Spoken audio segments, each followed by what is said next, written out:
Welcome back, everyone, to the 2014 North American LCS Spring Split. We are joined by TSM's Dyrus. Dyrus, congrats on your win. Welcome.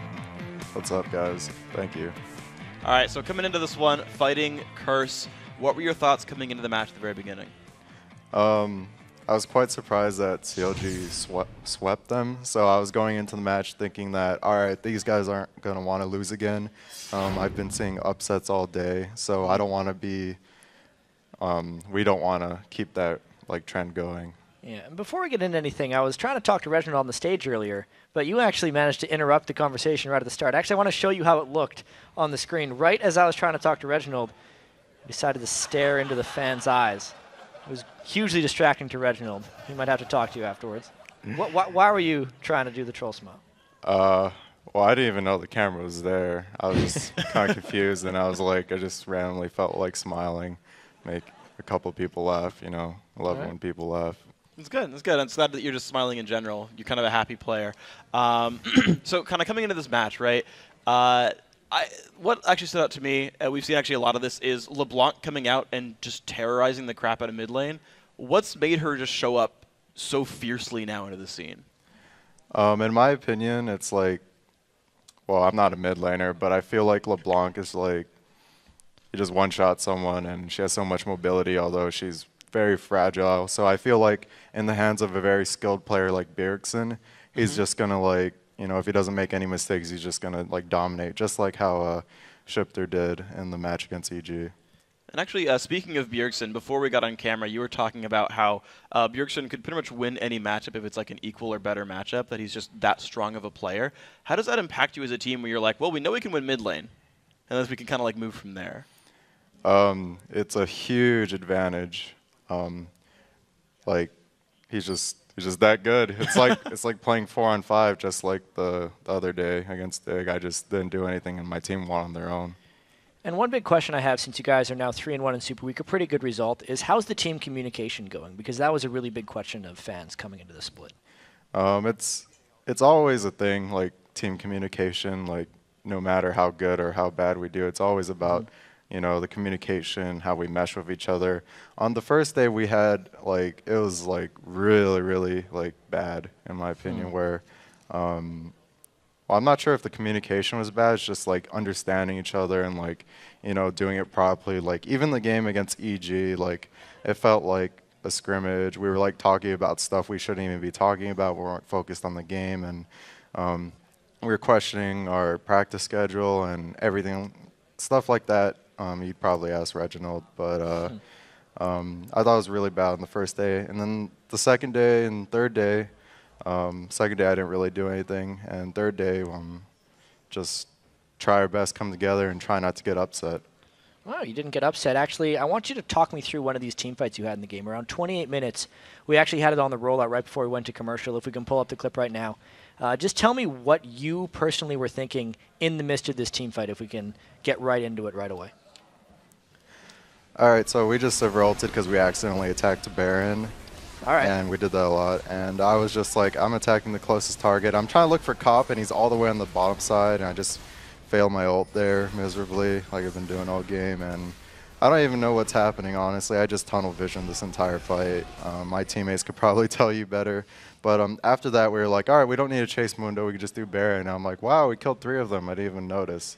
So I probably need to work on my tunnel vision a lot. It's been pretty bad lately. And other than that, we just won from there. So how's the in the new season, how's the top lane sort of champion pool working for you? I know you were a big Jace player in the last season. He seems to have kind of gone away. How you just feeling about top lane right now? Specifically for this patch, it's all been about Siobhan and Mundo, and maybe some other picks such as Yasuo top or maybe Nasa's top against certain tops that can't abuse. Let's say if you're Renekton and you make one mistake, then that Nasa is going to destroy that Renekton. Of course, that doesn't apply to everything. But other than that, top lane is mostly split pushing and applying pressure. So for the Shyvana Mundo matchup against Quas, my job is to out-CS him.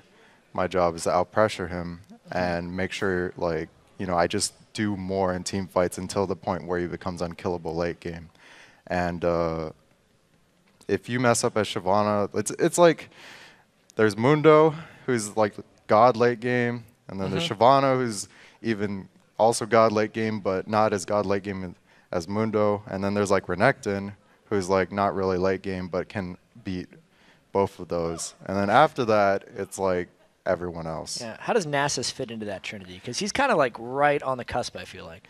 You put him wherever you want. You just have to have a team that works well with him and a player that knows how to play him well. And like, let's say if they have double AD and you build Frozen Heart, you're just going to be pretty unkillable. Nasus against Mundo, Nasus can free farm. We saw that in a game. Yeah, Nasus can free farm against Mundo. Nasus can free farm against Shyvana. Nasus can't free farm as well against Renekton, depending on if it's a 2 versus 1 swap where one of the laners get screwed over, or you know, it just depends on who you're against. And usually Nasus has a pretty easy time because he'll have 6% lifesteal and he'll be able to last hit easy with TP. He just won't have any pressure early game. Okay, so actually a follow-up on that with the top lane pool that we've seen. So actually Crepo said in your chair right there yesterday that Inok's been playing a lot of squishy top laners, guys like Yasuo, and carrying games with that. We saw Quas with top lane Karthus the other day. Have you seen any of these off meta picks? How have they been working out in your eyes? For the Yasuo, I've actually, out of like 15 games I played against Zion Spartan, I lost every single one of them in scrimmages. So I was expecting him to pull that out, and he's really good at that. Yasuo is, if he can just farm and get really strong, he can do lots and lots of unexpected damage. Like, his ultimate has tons of armor penetration. He'll outlane you if you don't have Ignite. He just has unexpected like damage. Like, he's just a new champion you're not used to, and you're used to just hitting the other top liner for like 5 hours instead of him being like hitting you for like 2 hours, you know. And then you die. Yeah, and then I die. Yeah. And we actually have Coast coming up in our final matchup of the day. You were actually surprised that Coast had such a slow start to the LCS. How do you think they're going to do now in their final game of the week? I feel like they're just easing in right now because I expected them to go like 4-0, 3-1, but I was quite surprised. Not other people who expected them to do bad, but I feel like if they just shake off their land jitters, then they'll do very, very well against XDG. All right, Dyrus, thank you very much for your time. Congratulations on your 3-1, tied for first place finish so far in the first week. Yay. And, of course, we'll see you guys throughout the rest of the spring split. Thank you very much. Now, guys, we're going to send it back across the studio to Riv and Kobe at the caster's desk for the next game.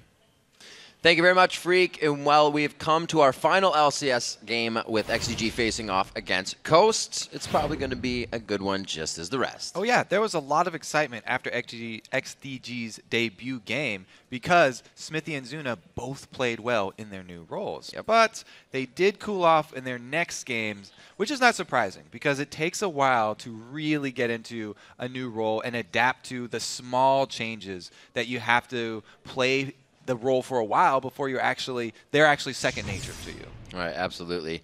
But Coast fought back from a rough early game to win against Evil Geniuses. Wiz Fusion had 3 deaths within the first few minutes. Yeah, first one each minute. We saw that. I think he was pulling his hair out. That was painful to watch. The first blood and then the return to lane. First blood ×2. Oh. But you're right.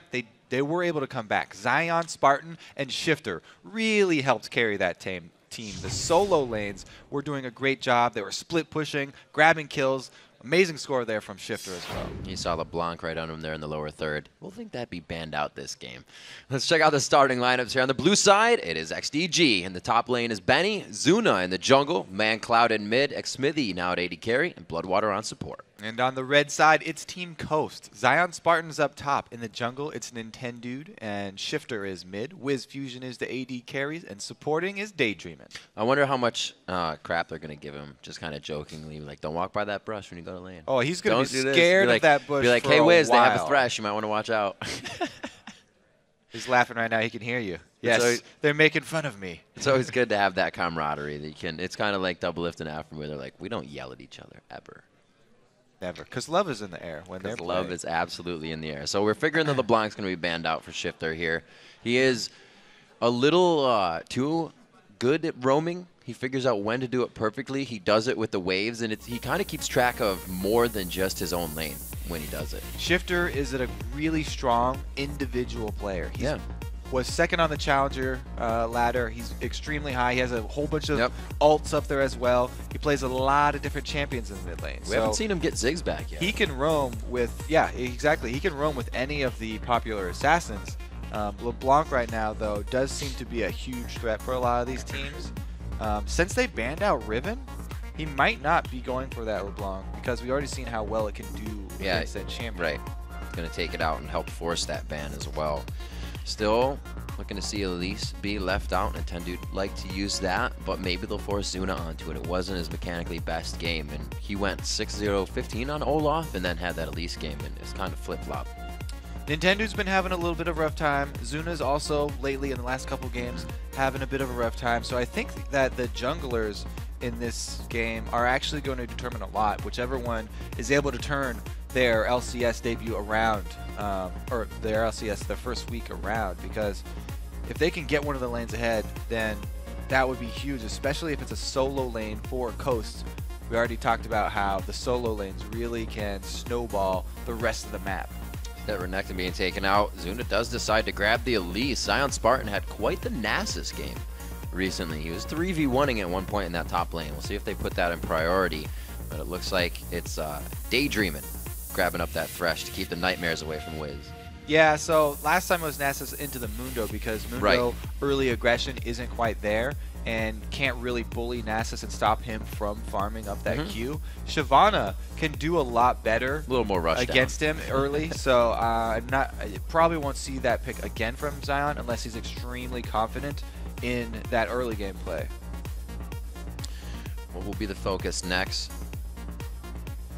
See the Shyvana and Thresh is all the XDG has to look at right now. With the Elise pick, they feel comfortable that Zuna will be able to add a little early game pressure. So it's all about having lanes that, you know, will be able to win if he's not able to make it. And TSM really capitalized on that last game. It was pretty big. All right, so they picked Leona into the Thresh. A lot of people, especially Crepo, has been pretty outspoken. He likes the Thresh counter to Leona. He thinks it's, you know, at least a soft counter because of the fact that you can flare out, over initiates. But a lot of people, regardless of the Thresh pick, have been going Leona into it anyway because it's not a hard counter and like you really have to time that play well. Plus, there's still more options for her. Solar Flare, you can land that from a long distance and then combo starting with that, or you can just get in there for the flash stun to initiate. And it's really a toss-up here in the bottom lane. I would love to see an MF, just to see it. Yeah. It's fun to play. Cop used to play it all the time, but everybody knows that. Yasuo was left open, and he's been quite scarce today. So the only displacement that they have right now is the Shyvana. So I'm expecting another champion to combo with that Yasuo. I mean, Vi would be an amazing pickup. I don't know if they were 100% going to go for this Yasuo pick. I don't really see the reason why they didn't pick up Vi here. I mean, the jungler for XDG is already picked, but maybe so they're is down with running the trouble. So is the AD carry. So I guess with both of those positions already being picked, they're not worried about it. There's still like a small chance that you can send your Elise into a solo lane though, and still take away that Vi to jungle with. Don't know if that would be it's been throwing quite a way while too since much we've seen the just to Elise. take that away from the combo. ManCloud did quite love that Xerath, but Xmithy loves it too. So we'll see if they swap. That would be great. Please do it. But I don't think they're gonna.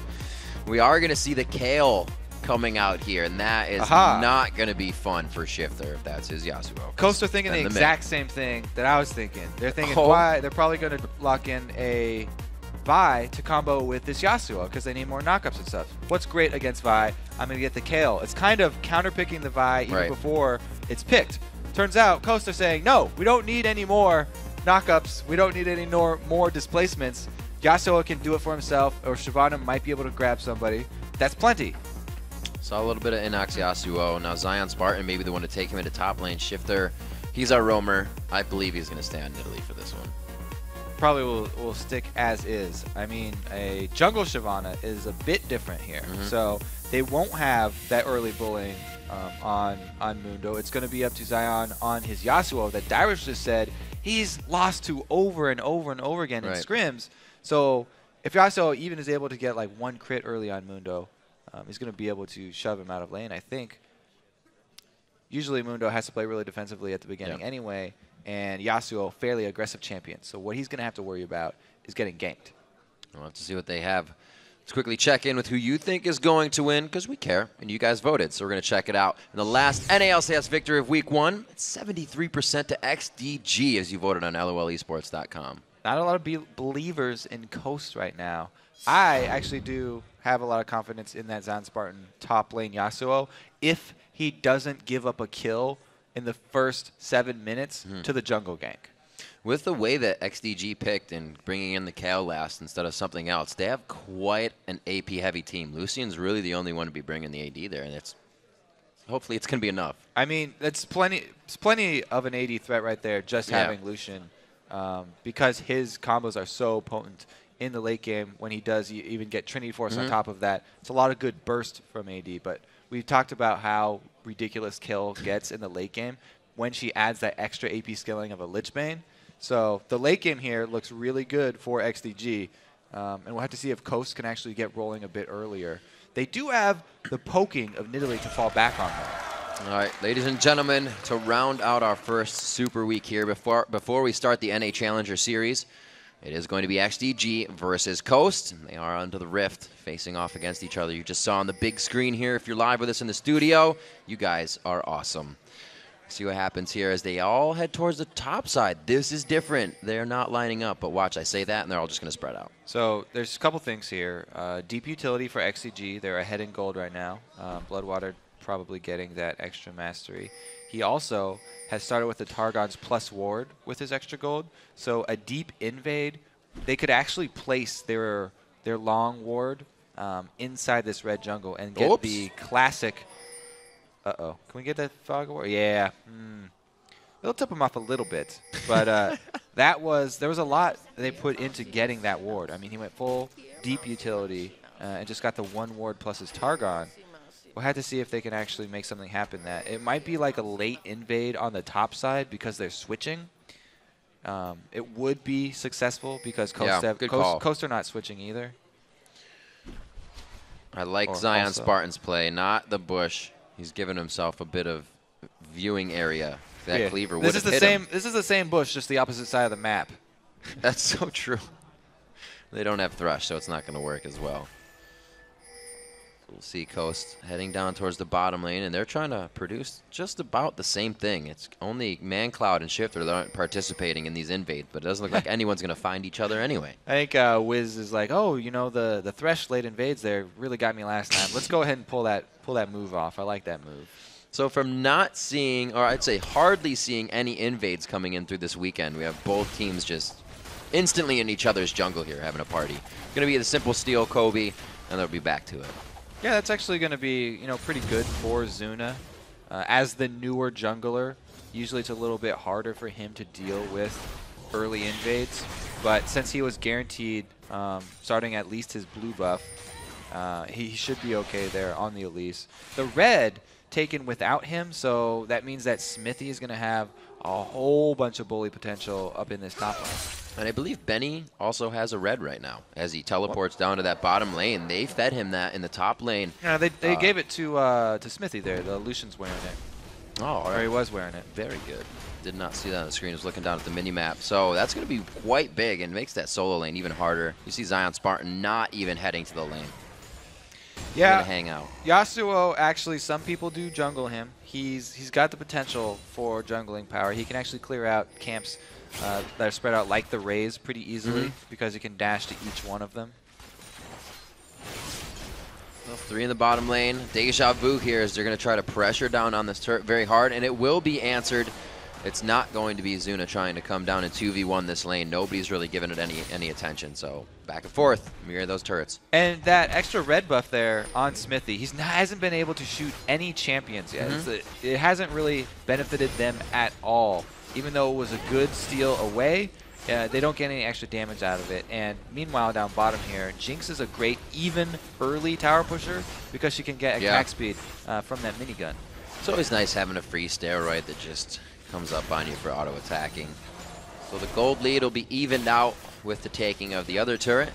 We see Trinkets on cooldown somewhat because this is going to cause them to start pressuring in We kind of talked about this before. Hopefully, don't go beyond their means, trying to grab this quick gold and pressure the rest of the map. It's interesting that XDG keep going for this, too. When you do the 2vs1 swap, you make it so the early lane phase, you don't have to play that out with your AD carry, and it changes the jungle a lot too. So both these guys that just switched roles don't really have to do a long laning phase in their new role. Are you mad lifing Daydream? He's trying. And they switch He's it up. trying We've his seen a hardest. lot of people actually fail at this. What you're supposed to do is as soon as the dragon turns its head to attack a different target, whoa, man, Cloud. Then you go for Man Cloud. That's what you do. You're supposed to go for the Kale in the middle. The spears are missing. They get the ignites down, and they get out with this. But this is giving XDG a little positioning here on the dragon. Yasuo is still top lane. Let's see if they go for it. That was almost a first blood for Man Cloud right there. Shifter flashes in to heal Daydreamin' and save his life. All right, looks like they're a little, not confused, but miscommunicating on Real this. dangerous. Very dangerous. Oh, a nice job. They go for the flash in. He does get the Zenith Blade. They're going very hard on this. The Ignite is down. Nintendo is taking away. The Ignite stops, though. Not enough damage, and everybody is limping away from this fight. Sion again, or Shifter again with the heals here. Running out of mana on Nidalee just because he keeps saving teammates. Good fight. A little bit of 1v1 in the top lane as Xmithy and Spartan go toe-to-toe. He wants to get back into that. He minions uses are the there. dash. I don't think Xmithy's going to have too much on this. A great weight on the barrier. It just sits there, and Zion Spartan, gets in range with the flash, and he picks himself up. First blood after all that fighting. Expertly played by Zion. Yeah. He's able to chase Smithy knowing there's a minion wave coming right down the lane. That enables Yasuo to chase because he has unlimited dashes. He can chain them through the minion wave that's coming, which also ups the damage on his dash. And like you said, waiting out the barrier, just pretty much all around. Beautiful play there from Zion. We have even gold around the map. A little bit of a lead from that kill escalating it. But right now, these guys are completely neck and neck. We do see Shifter has been focusing all the fights around him. We had a few clutch heal saves from him, so we'll see if more big things come from those Nidalee spears. Yeah, looking at the Just CS. Yeah, looking at the end game, the Nidalee spears will be a good factor for them. They can always fall back on the poke game. Yeah. But I'm liking just the Yasuo Shyvana combo more and more now, because the range on a Yasuo ult is 1300. Right. So even if Shyvana goes for a very, very long range engage, as long as she displaces somebody on the back line, You're good to he'll go. be able to teleport over there and get inside with his ultimate. Activating his E, trying to get a bit of splash damage onto Shifter, waste out that mana on the heals. Ward's going out, so it looks like Shifter keeps himself safe, depends on staying in this lane, or plans on, I should say, staying in this lane for a little bit longer. And we look down at the bottom lane now. Xmithy and Bloodwater seem to have good pressure on this turret, but it doesn't look like Wiz Fusion and Daydreamin' are in any trouble right now. Excuse me there, sorry. Excuse.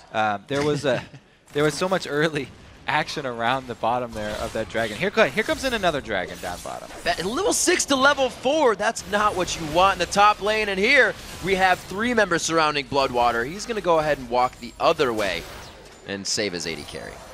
So the lantern gank right there, that was Daydreamin' throwing it back for Nintendo, able to get in range, and probably had to at least land one of those skill shot CCs to get that one. Absolutely, whether it was the successful. chompers or the hook, they got him in there and they got him good. So we do see a little bit of assistage, if you will, going to Nintendo. Daydreamin' picking those up. Wiz Fusion now with a kill in his favor. So he's feeling a little bit better this game, and it seems that last game really didn't affect him. He's got a clean mind on it. Yeah, he's kept his head in the game. Yeah. He's got a nice CS lead. Yeah, And he does, actually. That versus a Lucian here, as Jinx is going to be extremely confident. The turret being down means they can extend their ward coverage into this bottom side of the map and further cement their control around Dragon. So this slight gold lead that they have very early, they can turn that into the Dragon objective, because Nintendo on Shyvana, very adept at tanking that thing up even early in the Right. game. Look at Shyvana. Nintendo will be going back possibly to finish that golem or just pick up a little bit of health in that Ruby. He gets actually the Kindle, so he'll be have that cooldown for himself as well. Not too much action coming from the junglers after they got that first kill. Everybody's kind of waiting for ults and flashes to come back up. We'll see after they give this to Shifter if the roam begins. So a Nidalee mid lane, when you see that as a jungler, you're not usually looking at that lane for potential ganks because she doesn't have CC to set you up. But what it does bring is a lot of sustain and constant threat from the mid lane. Like Shifter, it'll be very hard to push him out of this lane, especially since he's got his blue buff now. He can continually heal and throw out the spears. If he lands multiple spears in a row, then it gives them that control that they're looking for around the dragon area. Shifter just playing it safe. Oh, the mentality of that game right now. He knows he doesn't want to pressure it, but the rest of the team trying to get in there to help Shifter and then get that kill. Like you were saying, it's not just going to be him. And the good job here by Coast setting up the ward coverage. They do have the pink wards inside and out of the dragon pit, and they're having Nintendo come down, level 6 Shyvana, tanking up the dragon like we expected. Now they just have to pull off the smite because XDG are closing in. Very nice lockup on that. Could not give Zuna the repel. Beautifully played by Daydream. And so they pick up the dragon coming in. We're going to see that around 15 to 16 minutes. Coast has that timer, but so does XDG. So guarantee yourself a fight. Yeah, that's another thing that you're definitely going to hesitate on as a fresh jungler. Going for those dragon steals over the wall. It's a bit risky. And you need some practice. Look at this down in the bottom. Oh, okay, never mind. He just recalled. Was region. Back and playing it safe. Never mind. It's okay. BF Sword coming out on the side of Wiz Fusion. Like we said, he's having a lot better game, and he's going to try to put the team on his back. The kills have been slow, but both of them on the map right now that we saw have been in favor of Coast. So they are definitely gaining the momentum they need. It's only a 600 gold lead, and XDG is doing a good job in the laning phase of keeping that in their favor. 103 to 65 in the mid lane in CS. Yeah, Coast getting that dragon really helped them out a lot too. A big point now that's a power spike for Yasuo is getting that static shiv. Before he has that, it's just relying on his skills. We saw it in lane to outplay opponents 1v1. But man, once he gets the shiv, it really increases the power because that thing will crit, and he has double crit from his passive. Even though the damage on the crits is reduced a little bit, just that one item is a huge power spike for him, and he's already looking to make plays elsewhere on the map. And usually you see a static shift go to somebody who wants to push, but he kind of wants to be with the team for that fight initiation, yeah? He's looking to back up this Thresh here. Being pulled into the fight with a Thresh Lantern would be a terrible surprise for any XDG member, even a Mundo. I like the switch Nintendo to the top lane as Zion Spartan now trying to make use, like he said, of that static shift he just built up, trying to get that quick burst in power per where they are at in the game. It looks like Benny's going to be the first to feel this one, but he sees Zuna on the backside. A great lantern out, foreseeing that that could have gone bad. Yeah, it was going to be a nice collapse here by XDG, trying to corner them inside the jungle, but the ward coverage very deep for Coast, and they do not overextend, able to get right back out. Lots of bushwhacks in the mid lane for Shifter. It's like Bloodwater's going to make himself present. Eat a spear. Nice hands. Nice hands. And just pushing him off. This is going to give ManCloud time to stay in that top lane, but we said Nintendo, he is pushing it back, and right now it is control for XDG, so maybe they can focus mid now.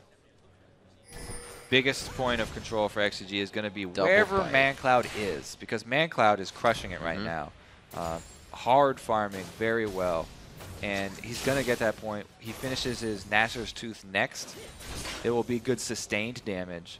And once he gets the second item, it's that's where the burst really comes from. And we got to say that CS lead is completely keeping Shifter from roaming. He can't fall behind anymore because the lanes aren't going to bring him kills. It's just not in that position. See, at 13 minutes in the game, 700 gold is still the lead for Coast. And they're not really letting that go. ManCloud eats a full range spear coming off of that little fog of war position from Shifter, and he... Okay, doubling up on that one, gives it to Zuna as well. I don't think they want any more of that. And they were in mid for about 2.5 minutes just now, and they said, let's stop. Yeah, Zuna does not want that. He wants no part of that. He's put money into consumables. A couple more wards here, both pink and green wards bought up by this jungler. So he's going to be even more squishy than usual. And at least in human form, is already a very, very juicy target. A little speed up on his heel. ManCloud is not going to pursue that just yet. He wants to see if Zion Spartan's going to stay anywhere close, because it looks like ManCloud's pretty confident about taking him down. Yeah, and he could have caught up because there's no boots here on Zion Spartan since he did rush into that static shift to try and get that power boost. However, Mandatory Cloud does not have the ward coverage to chase something like that, and he doesn't want to have his pursuit turned around on him. So, being up in gold, why is it still that XDG is consistently pushing back Coast right now? They don't have the greatest of siege potentials right now because Coast have a pretty good answer. And they have so much ward coverage, it's hard to make those rotations to catch Coast out of position. You can see how Mandatory Cloud is roaming and trying to make use of his large CS numbers that he's been able to accumulate, but Coast have done a very good job keeping up with the movements around the map, and they haven't been able to grab anything for themselves of note. So they do put Zion Spartan, even a teacher doesn't call him that. He has Zion Spartan in the top lane, and it looks like going back down to bottom to focus this. They know the minute is there for Dragon, so they're going to leave him up top and hopefully either trade one of these. No, Zion's going to back, so it looks like he will be there for the team.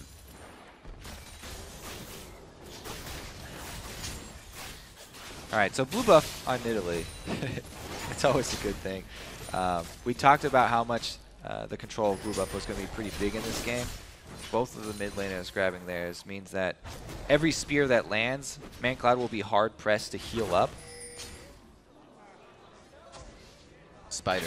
Yeah, Spider. He's not going to have to heal the little Spider. He'll give Zuna a heal, though. It's only about a third of the damage that the spears deal, though.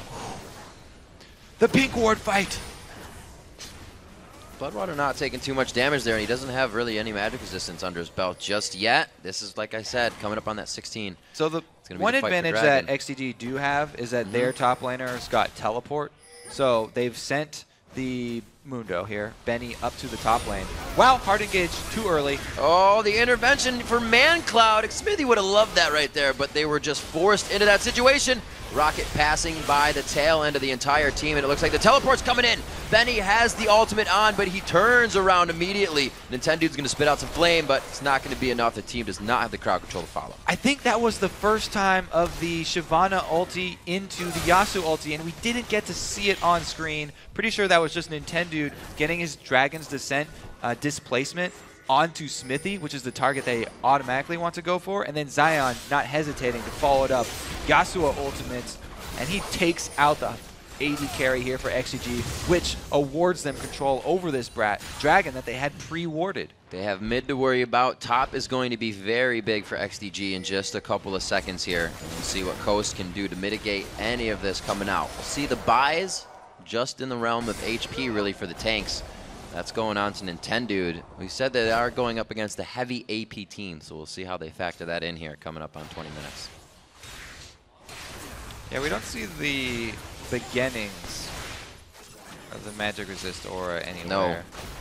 And Zion Spartan and Shifter are both super squishy in these fights, so it's not helping them that they have to group for some of these engagements. I mean, Coast usually go with more offensive builds rather than building a lot of defense. They're not real big believers in tanks, but Nintendo's doing his best here. He is a jungler, so it's going to be a little bit slower to build up those heavy He's tank farming items. his butt off, though. Zuna's at 58, 77, so that's good. He's putting his money into direct health, which is a good idea on Shyvana, since she does get a lot of resistances from her kit.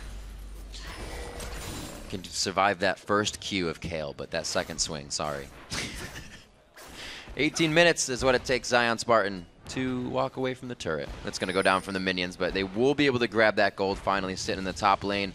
Opens up a little bit more of the invade for them. Hopefully they can use it. They haven't been warding too much into XDG's jungle. It's all about getting their side back. Zuna walking real close to those skill shots getting picked off.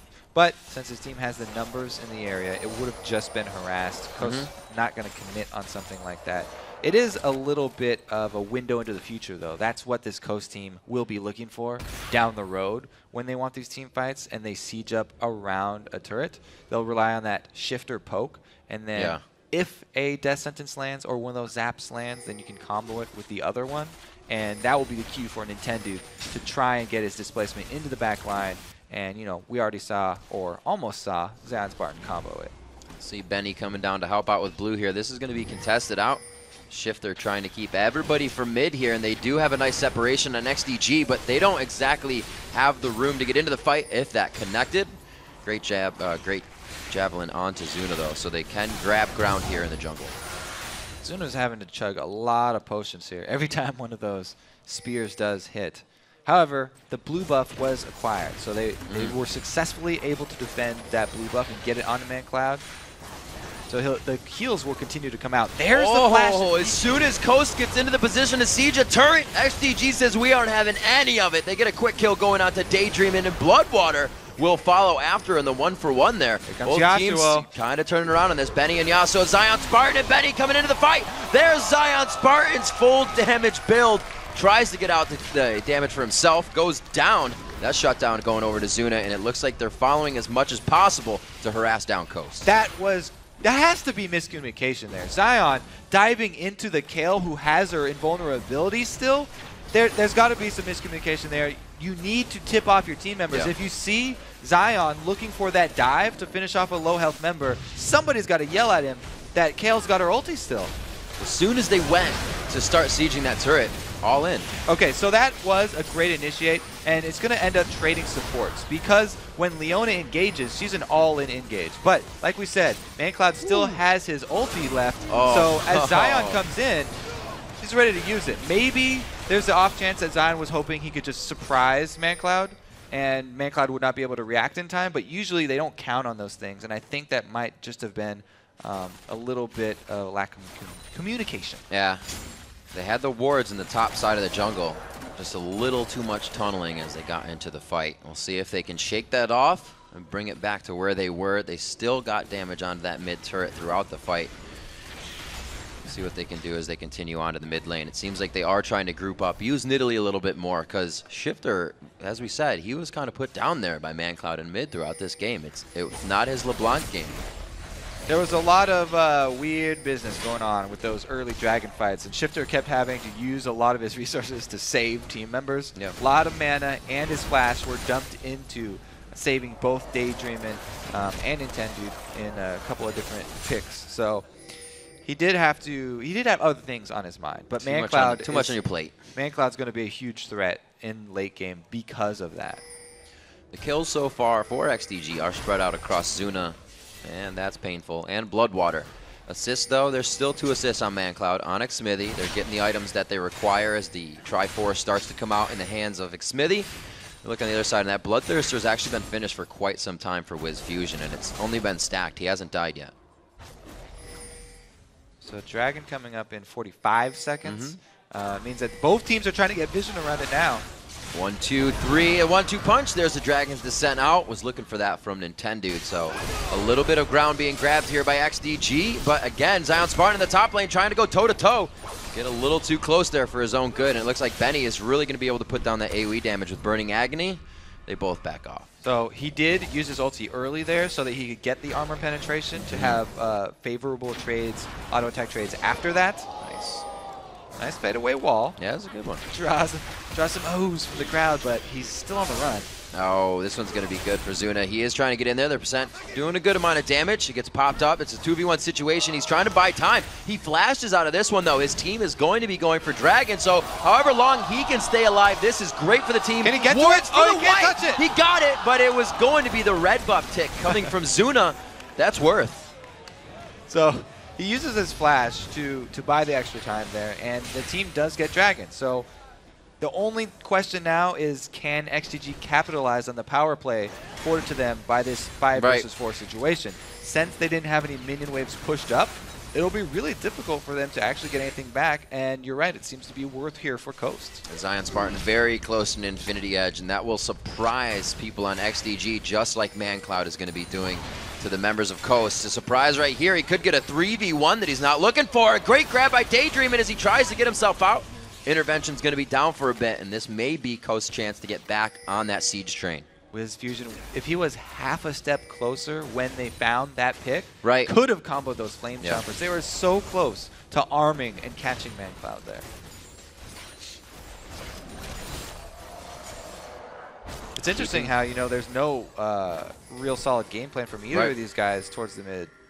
I mean, they're going to want to concentrate on the blue buff so that Coast can fall back on their poke game. But the hard engage is there for XDG. So poking against a Leona, very dangerous. Whoa, Bloodwater getting the flash and then the solar flare. Whoa.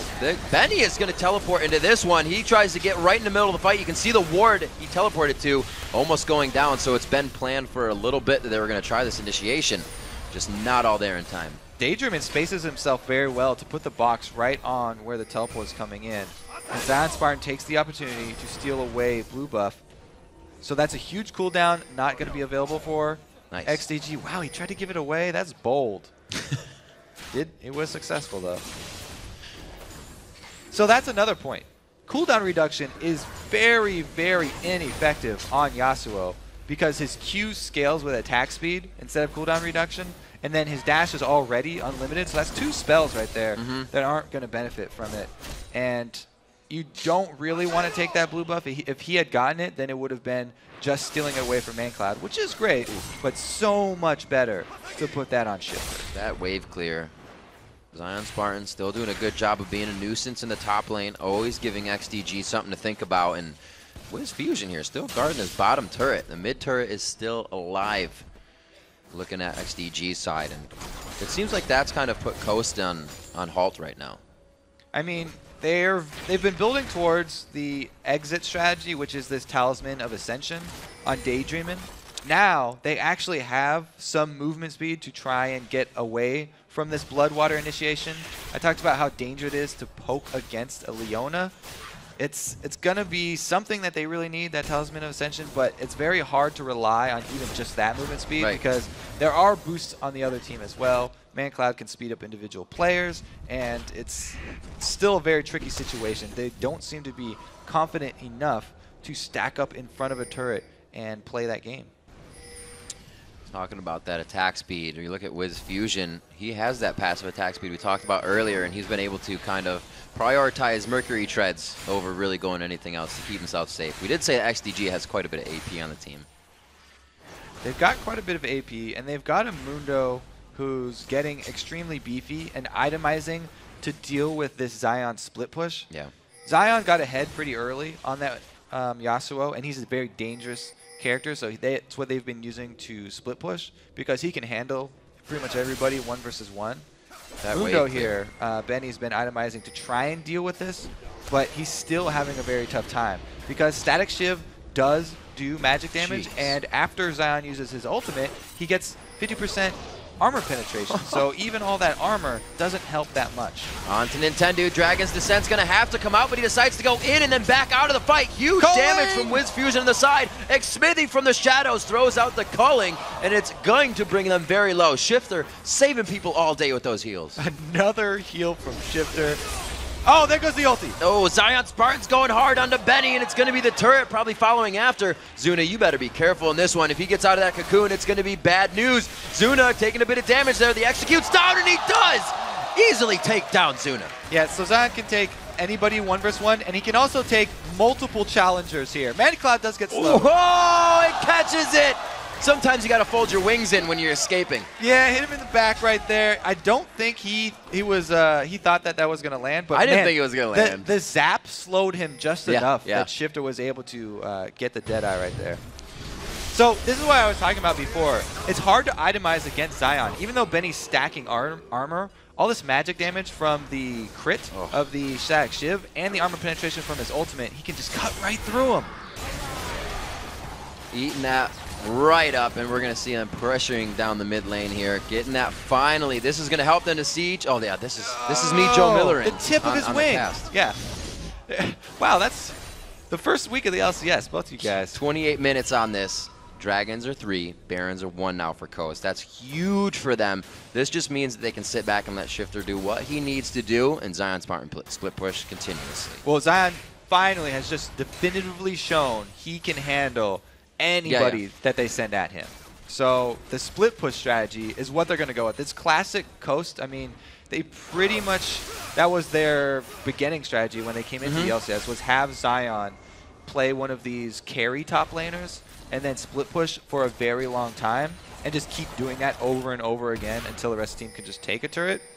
And now they're really well equipped to do that. Even though he doesn't have teleport, the rest of their team, we talked about the Talisman of Ascension and the Thresh Box, that's really good disengage that they can throw up if XDG try and force something on the 4-man squad while Zion is doing his work in the bottom lane by himself. Well, he is doing work, and he's looking to do it a little bit more. Not even afraid of a 2v1 situation. He has to know that Xmithy is not there by himself, but he'll still take the chance. Going for that pure damage, he says, my first resistance item is a Guardian Angel, which means I just want to fight more. Coast sieging down on the turret Zion now. in the jungle. On the right side, Zion hits Bloodwater once and brings him down to half HP with a few auto attacks of the rest of the team, and a spear finding ManCloud as they try to re-enter. All right, so the Talisman was used, though. So the speed boost, they got the disengage. It's hard for XDG to chase that because they just ran into 2 spears. Spider save. That would have been big damage on Bloodwater. We just saw what happened when Zion Spartan hit him, and Bloodwater really doesn't have the magic resistance. Tons of it, at least. He got the Aegis for his team, which is helping, but Void Staff is going to be out soon for Shifter, and it's pretty much going to negate that. Looks like it's going to be slow work for Coast here. They return to the 1-4 split push.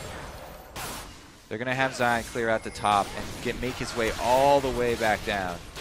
Seeing Zion at the top. They're so unsure to go in on these fights, and they're using the pincer strategy so well from Shifter on the side. Yeah, Coast are playing this very well. They're having Daydream and sit really far back, so even though Nintendude is up in the face of the minion waves clearing, they can throw him a lantern from half a screen away and get him back to safety. They're just keeping this entire XDG team at their turret with just the 4-man squad and allowing Zion to go get his 1v1 opportunity while they just over and over keep throwing these spears with that blue buff empowered Nidalee. There's the 2 versus 1 though. This is a catch. And they send ManCloud to do it as well. Zion's not going to look too good on this one. The intervention goes down. This is huge for the pressure in mid lane as well. Can he get the last few attacks? He's got the GA. Guardian Angel's there. The dash will be as well. Zuna a little heavy on the cocoon there, and it looks like he's going to dash back to the minions. Zion Spartan does it again, but he goes down in the end. They finally focus him enough. Low health bars for Benny and Zuna. They need to turn tide in this fight. Nintendude's going to stay, and so will the rest of the team. They keep sieging. Even with the Guardian Angel, though, it took a long time for the rest of Coast to rotate up top lane. Now they've got enough damage down that they could go on turret. Nintendude easily getting in there. They throw it on the box. It does catch Bloodwater with the outside wall. He is too slow to get out. Benny and Zuna coming back with home guards, and it looks like they stave off from the rest of the fight. Lot of very powerful spears coming from Shifter, but you have to give props to Wiz Fusion setting up multiple spears with his zap. Every time he slows somebody down, makes them an easy awesome combo. target for Shifter. 3 kills onto Zuna. He is the only one that's been racking it up for the team as he's trying to make things happen, but also the one capitalizing on these last kills, being the one that's able to chase. And we saw that happen last game. A little too much focus on dominate, not enough economy to the rest of the team. And you look on the other side, Zion Spartan really has been working that by himself. 5-3-0 comes from him 1v1ing, and that's been huge because Shifter's been able to stay in the mid lane and siege with the team, and they're really working this composition well. Yeah, he was able to build himself up into a big enough threat that XDG were forced to send 2 people to deal with him. Right. And at this point, he had already passed the must combo of the Static Shiv and Infinity Edge, and he had gone for the 3rd item, GA. So it took them too long to kill Zion twice, and the rest of the team was able to rotate just in time, and they take out the inhibitor turret. It was going to be really big for them. That Void Staff is locked in by Shifter. That's going to hurt a little bit more with those spears, but the Lich Bane is also done on the side of XDG, so their potential of objective taking after fights just got a lot bigger if they win a good one with the minion push. And Zion's split push so easy now that he doesn't have to deal with a turret. It's an exposed inhibitor. There's going to have to be at least 2, if not 3 people to go stop him. XDG might even just give up that inhibitor and try and force something elsewhere. Really clearly seeing the factor of winning a lane so hard. Zion Spartan is putting that on the table for everyone right now to see. And it allows his team to pressure, even when they get these hooks under the turret. It's not scaring them. Nintendude's pretty big right now, building that second Giant's Belt, going for his Randuins or Spirit Visage, whatever he decides to go into first. But they are ready to keep diving. And from the fog of war, Shifter is completely fine with participating each and every time with just his spears. Coast, there's no reason to change the game plan. They just throw spears over and over. They're dragging a few of these out. Great bait on the ultimates just by Daydreaming. They're very low, but they're still aggressing. The toe-to-toe, ManCloud cannot stand with Zion Spartan right now. See, they left only one person to deal with Zion, and it means that he's going to be able to get to some inhibitor turret damage, but he's got to be careful of that burst because Lichbane has been completed. 50 seconds on both the Dragon and the Baron. Coast, you can see them somewhat backing off. This is going to be good. Zion wasn't going too hard. I was surprised he actually fought Kale with the GA down. I figured this would kind of be their slow window and then aggressive again. And what we could even see, since there's so many wards down from Coast, all over both sides of the jungle, is a sneaky Baron from them. If they just send 2 members over to do the Baron, they can take it down very quickly. They've already shown how well equipped they are to disengage. So if the rest of the team can sort of put this blockade up middle, then when Baron comes back up, they are well equipped to deal a lot of damage very quickly.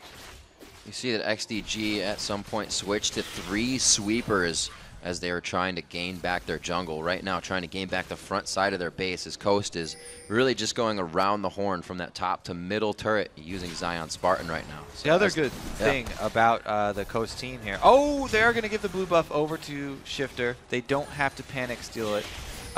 Is that when you're going towards Baron, you want to try and contest Baron, you have to go through one of these 2 small passages.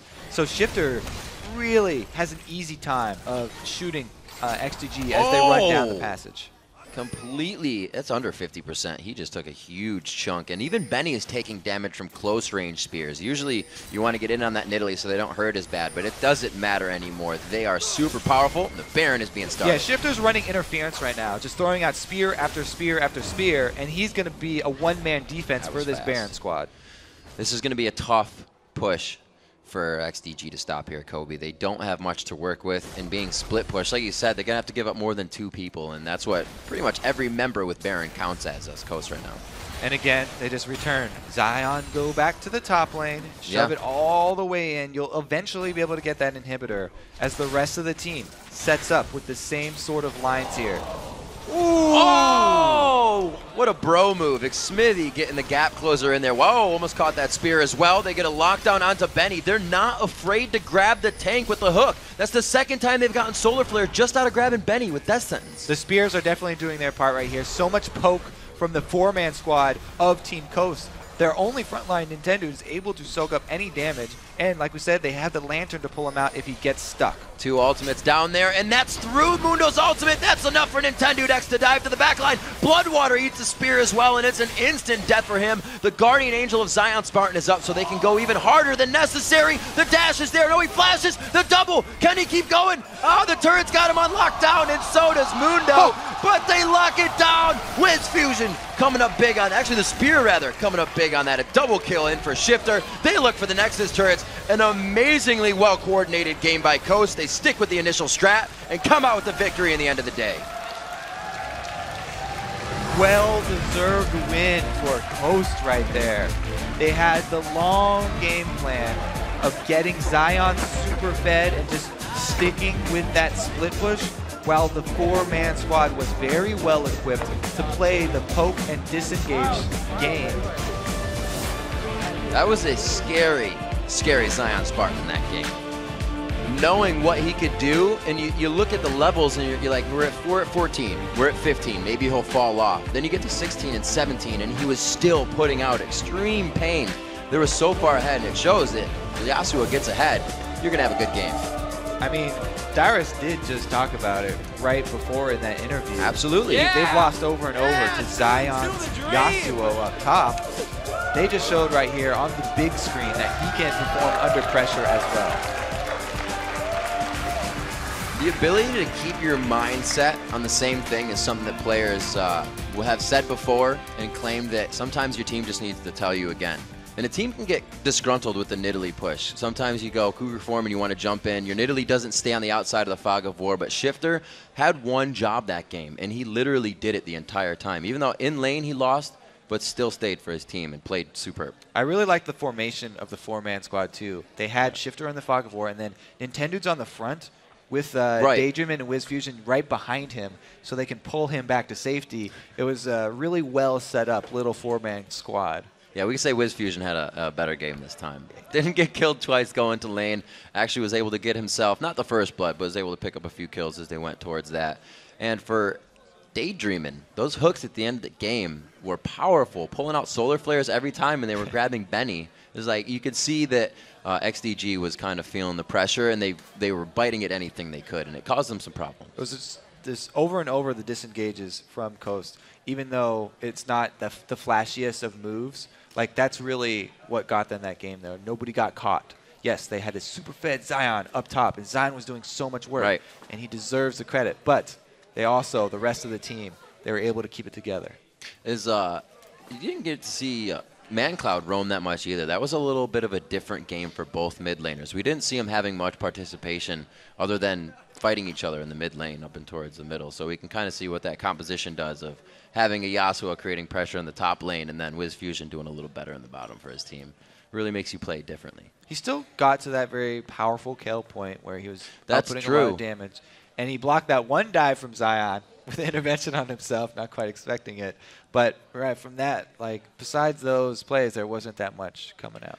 Looking again at some of the picks, Zuna to get Elise, it wasn't the factor of his Olaf again. I think teams are going to start seeing this. It's not that he played it poorly. He didn't make huge mistakes. That one time he tried to get the kill on Zion, you know, anybody would have thought he could get that kill. It was a toss-up skill match, but Zion was way too far ahead at that point by levels and items. So it just went kind of down the drain. Dealing with a Yasuo who's got Infinity Edge plus Shack Shiv is a very scary thing because, as Dyrus said, all this damage comes from nowhere. You think that the crit is lucky for Yasuo, but it's not lucky at that point. Right. They're at 100% crit because Static Shiv and Last Whisper plus the 5% from your runes doubles up to 100, and that's every hit. That's not luck at all. I really thought it was going to be a problem that they weren't going to be able to shut down Kale or at least say, oh my god, we're not building enough magic resistance because of the AP team, but it didn't become a factor because they were just too strong the entire time. So 3 days ago, these standings were a blank slate, but the season is well underway now with 16 games down, so let's go ahead and see how they all stack up after a day of upsets. In first place, it's a tie with Cloud9 and Team Solo Mid going 3-1. Then it's a four-way tie for third with CLG, Coast Curse, and Team Dignitas. And tied for 8th place is Evil Geniuses and XDG, ending the week at 1-3. Now, Kobe, let's take a look at impact players who turned in sterling performances at their respective positions. All right, so let's just say off the bat, get this out there. It wasn't an easy decision for everybody. Right. A lot of topsy-turvy games today. Everything, kind of we just saw in the standings. Yeah. Everything's kind of gone amok. Right. But we had some top men vote on this. Absolutely. Heated discussions were had. We crunched the numbers. We poured over some of the footage to see what happened. And we're happy to honor Week 1's 5 OP. All right, in the top lane, we have Cloud9. All week, Balls was in command. And on a team of stars, sometimes he's easy to overlook. But he's there rocking the top lane, and he deserves this spot. Absolutely. From Dignitas, we're looking in the jungle now. Crumbs is our OP jungler for this. His shot calling that turned their week around with an upset win over the #1 ranked Cloud9. And that game didn't just look good. It looked really good for them. It did. Then over in the mid lane, we have Shifter from Team Coast. Especially just in that last game, he's proved himself a threat and a leading mid laner here in North America. He's leading in KDA, and we saw him pull out so many clutch heals to save his teammates. There's got to be some sort of medic award that we can give to him as well. It's the fast fingers. It comes from LeBlanc.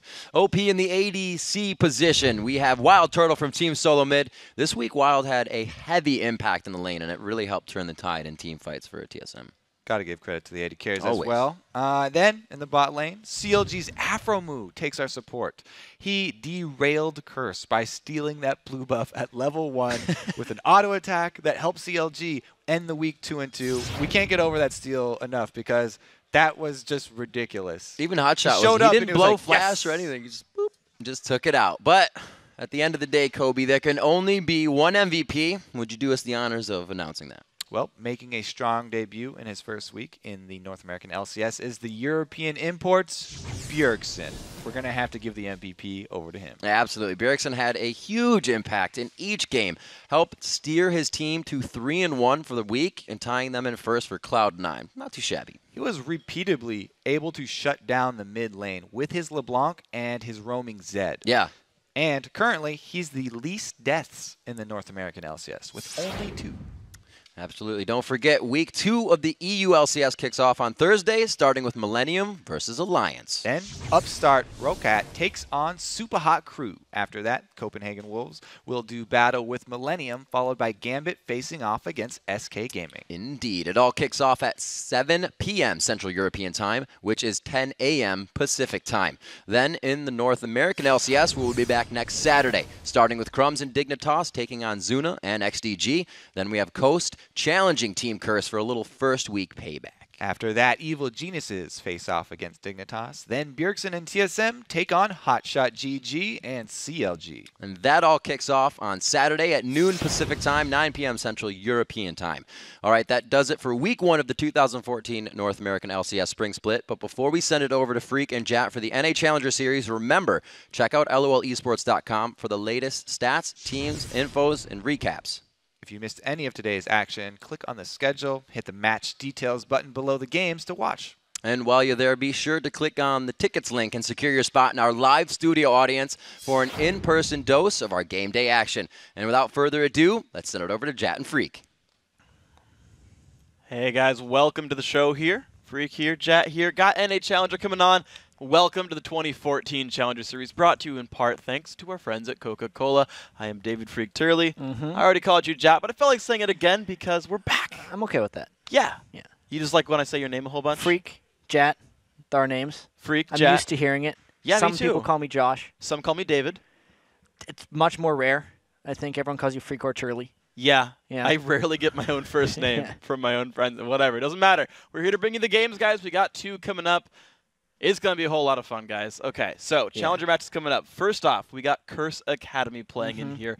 They just beat Complexity Academy to get in this one. It's going to be fun. And, of course, they're taking on No Big Deal. After that, Tint Gaming faces off against NK Inc., Evaniscus, and Skyline. Yeah, that's actually the games that happened yesterday that were just up on the screen. We do have the games Freak just mentioned on the audio if you're listening. The winners of tonight's matches will not only lock down a spot in the Challenger Series quarterfinals, they'll be guaranteed a chunk of cash, but most importantly, it's the Challenger Series points that they're playing for. Exactly. That's how you get into the LCS promo tournament. So speaking of the quarterfinals, let's check out that Challenger Series bracket. That's the important part. On the top half of the bracket, it's the Spring Promotion Tournament participant, the Walking Zed. They will face off against the winner of tonight's Tint Gaming versus Skyline Throwdown. Yeah, and the second quarterfinal matchup features last night's 2 winning squads, which is the Chinese powerhouse LMQ, which has moved over to the States, and the team Wiso Esports, who actually pulled off a big upset last night when they took out the top seed Cognitive Forge. And, of course, in the bottom half of the bracket, another Spring Promo Tournament participant, Determined Gaming, will take on the winner of tonight's other battle between Curse Academy and No Big Deal, while Cognitive Gaming, who also got a participation ribbon in the Spring Promo Tournament, will face off against VVV Gaming White. Yes, and remember, the top 3 teams in the Challenger's first Spring Series will automatically earn a berth in the second Spring Series. The teams who didn't quite make the cut will also get another chance to make their LCS dreams come true with another round of play-in games at the end of February. Yeah, and of course, as always, you can get all the Challenger Series info by heading over to the brand new lolesports.com. It looks almost as good as Shoutcasters Invests. Yeah, just call out yourself a little bit. That's fine. I look sexy, Nobody Jat. knows. And just pull down the menu under the Leagues and Tournaments tab. You can choose the NA Challenger Series, and then you find stats, schedules, and everything else. Okay, guys, let's get to it. The first Challenger Series of the night, Curse Academy versus No Big Deal. And remember, the winner gets a spot in the quarterfinals. The top 8, they get at least 1 Challenger Series point and the chance to play for more here on their way for an LCS spot. Yeah, and it's been a while since we got to see Curse Academy. There's definitely some familiar faces we're going to have here. Rux, as always, is on Curse Academy, seemingly forever in college, unfortunately for that guy. He's graduated a few times to the LCS, but then he always gets sent back down. He is a quality top laner, though. He's most comfortable in that role. And actually the players that I really like to watch as well on the rest of this lineup is got to be Fabi and Jaximus, the AD carries in the mid laner. A lot of you guys who follow the North American scene know Fabi as the gatekeeper. The gatekeeper challenger. Yeah, you don't There's get a video about that once. You don't get in Challenger unless you beat Fabi, at least. Yeah.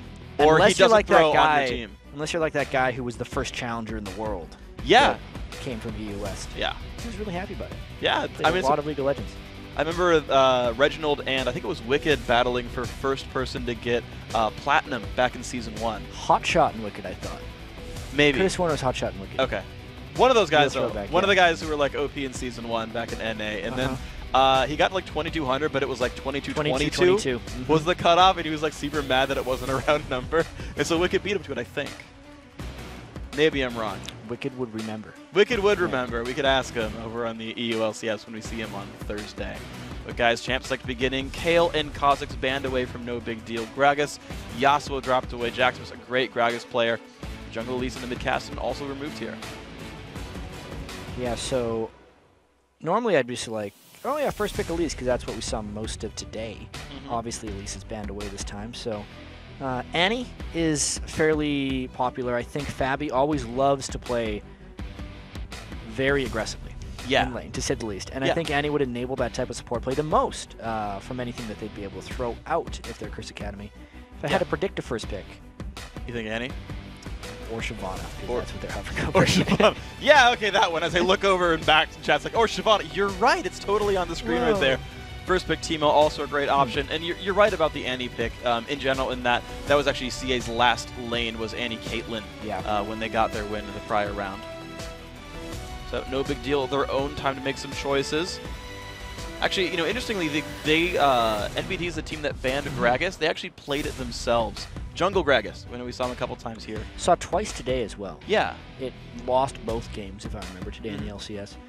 But that was some team-specific things, some misfortune You can't blame type Gragas. actions at the blue buff. I can blame I Will Dominate. Oh, I for can too. Not having a smite up when he went to do blue buff. That was his fault. That's really greedy, and he got punished for it. I actually always take Wraiths or Wolves. I'm gonna go for that. But the lock-ins are here for no big deal. You've got the Thresh for support, the Jungle Vi already. NBD picking some pretty safe picks, but strong ones overall. Yeah, I can see Curse Academy wanting to get a little bit more safety right now if they decide to go for something like Caitlyn. I wonder if Curse Academy is going to go with an all-dive type team, or if they're going to go with something more passive. Jacksmith is a brand player. He played a lot of it in the past. A lot of it. But he was just kind of selecting it. No need to lock it in yet because he wants to be able to counterpick his mid lane if possible. Yeah, it's a good choice right there. It's not like someone's going to take brand away. Yeah, it's very unlikely. It's one of those few. It's like Boy Boy's a collie. Like, you'll get it if you want it. You can just pick it at the end to make sure the matchup's good. What I'm kind of sad about is they did pick Caitlyn. Curse Academy is a team that occasionally runs no AD carry. Fabi will play like Tryndamere or something.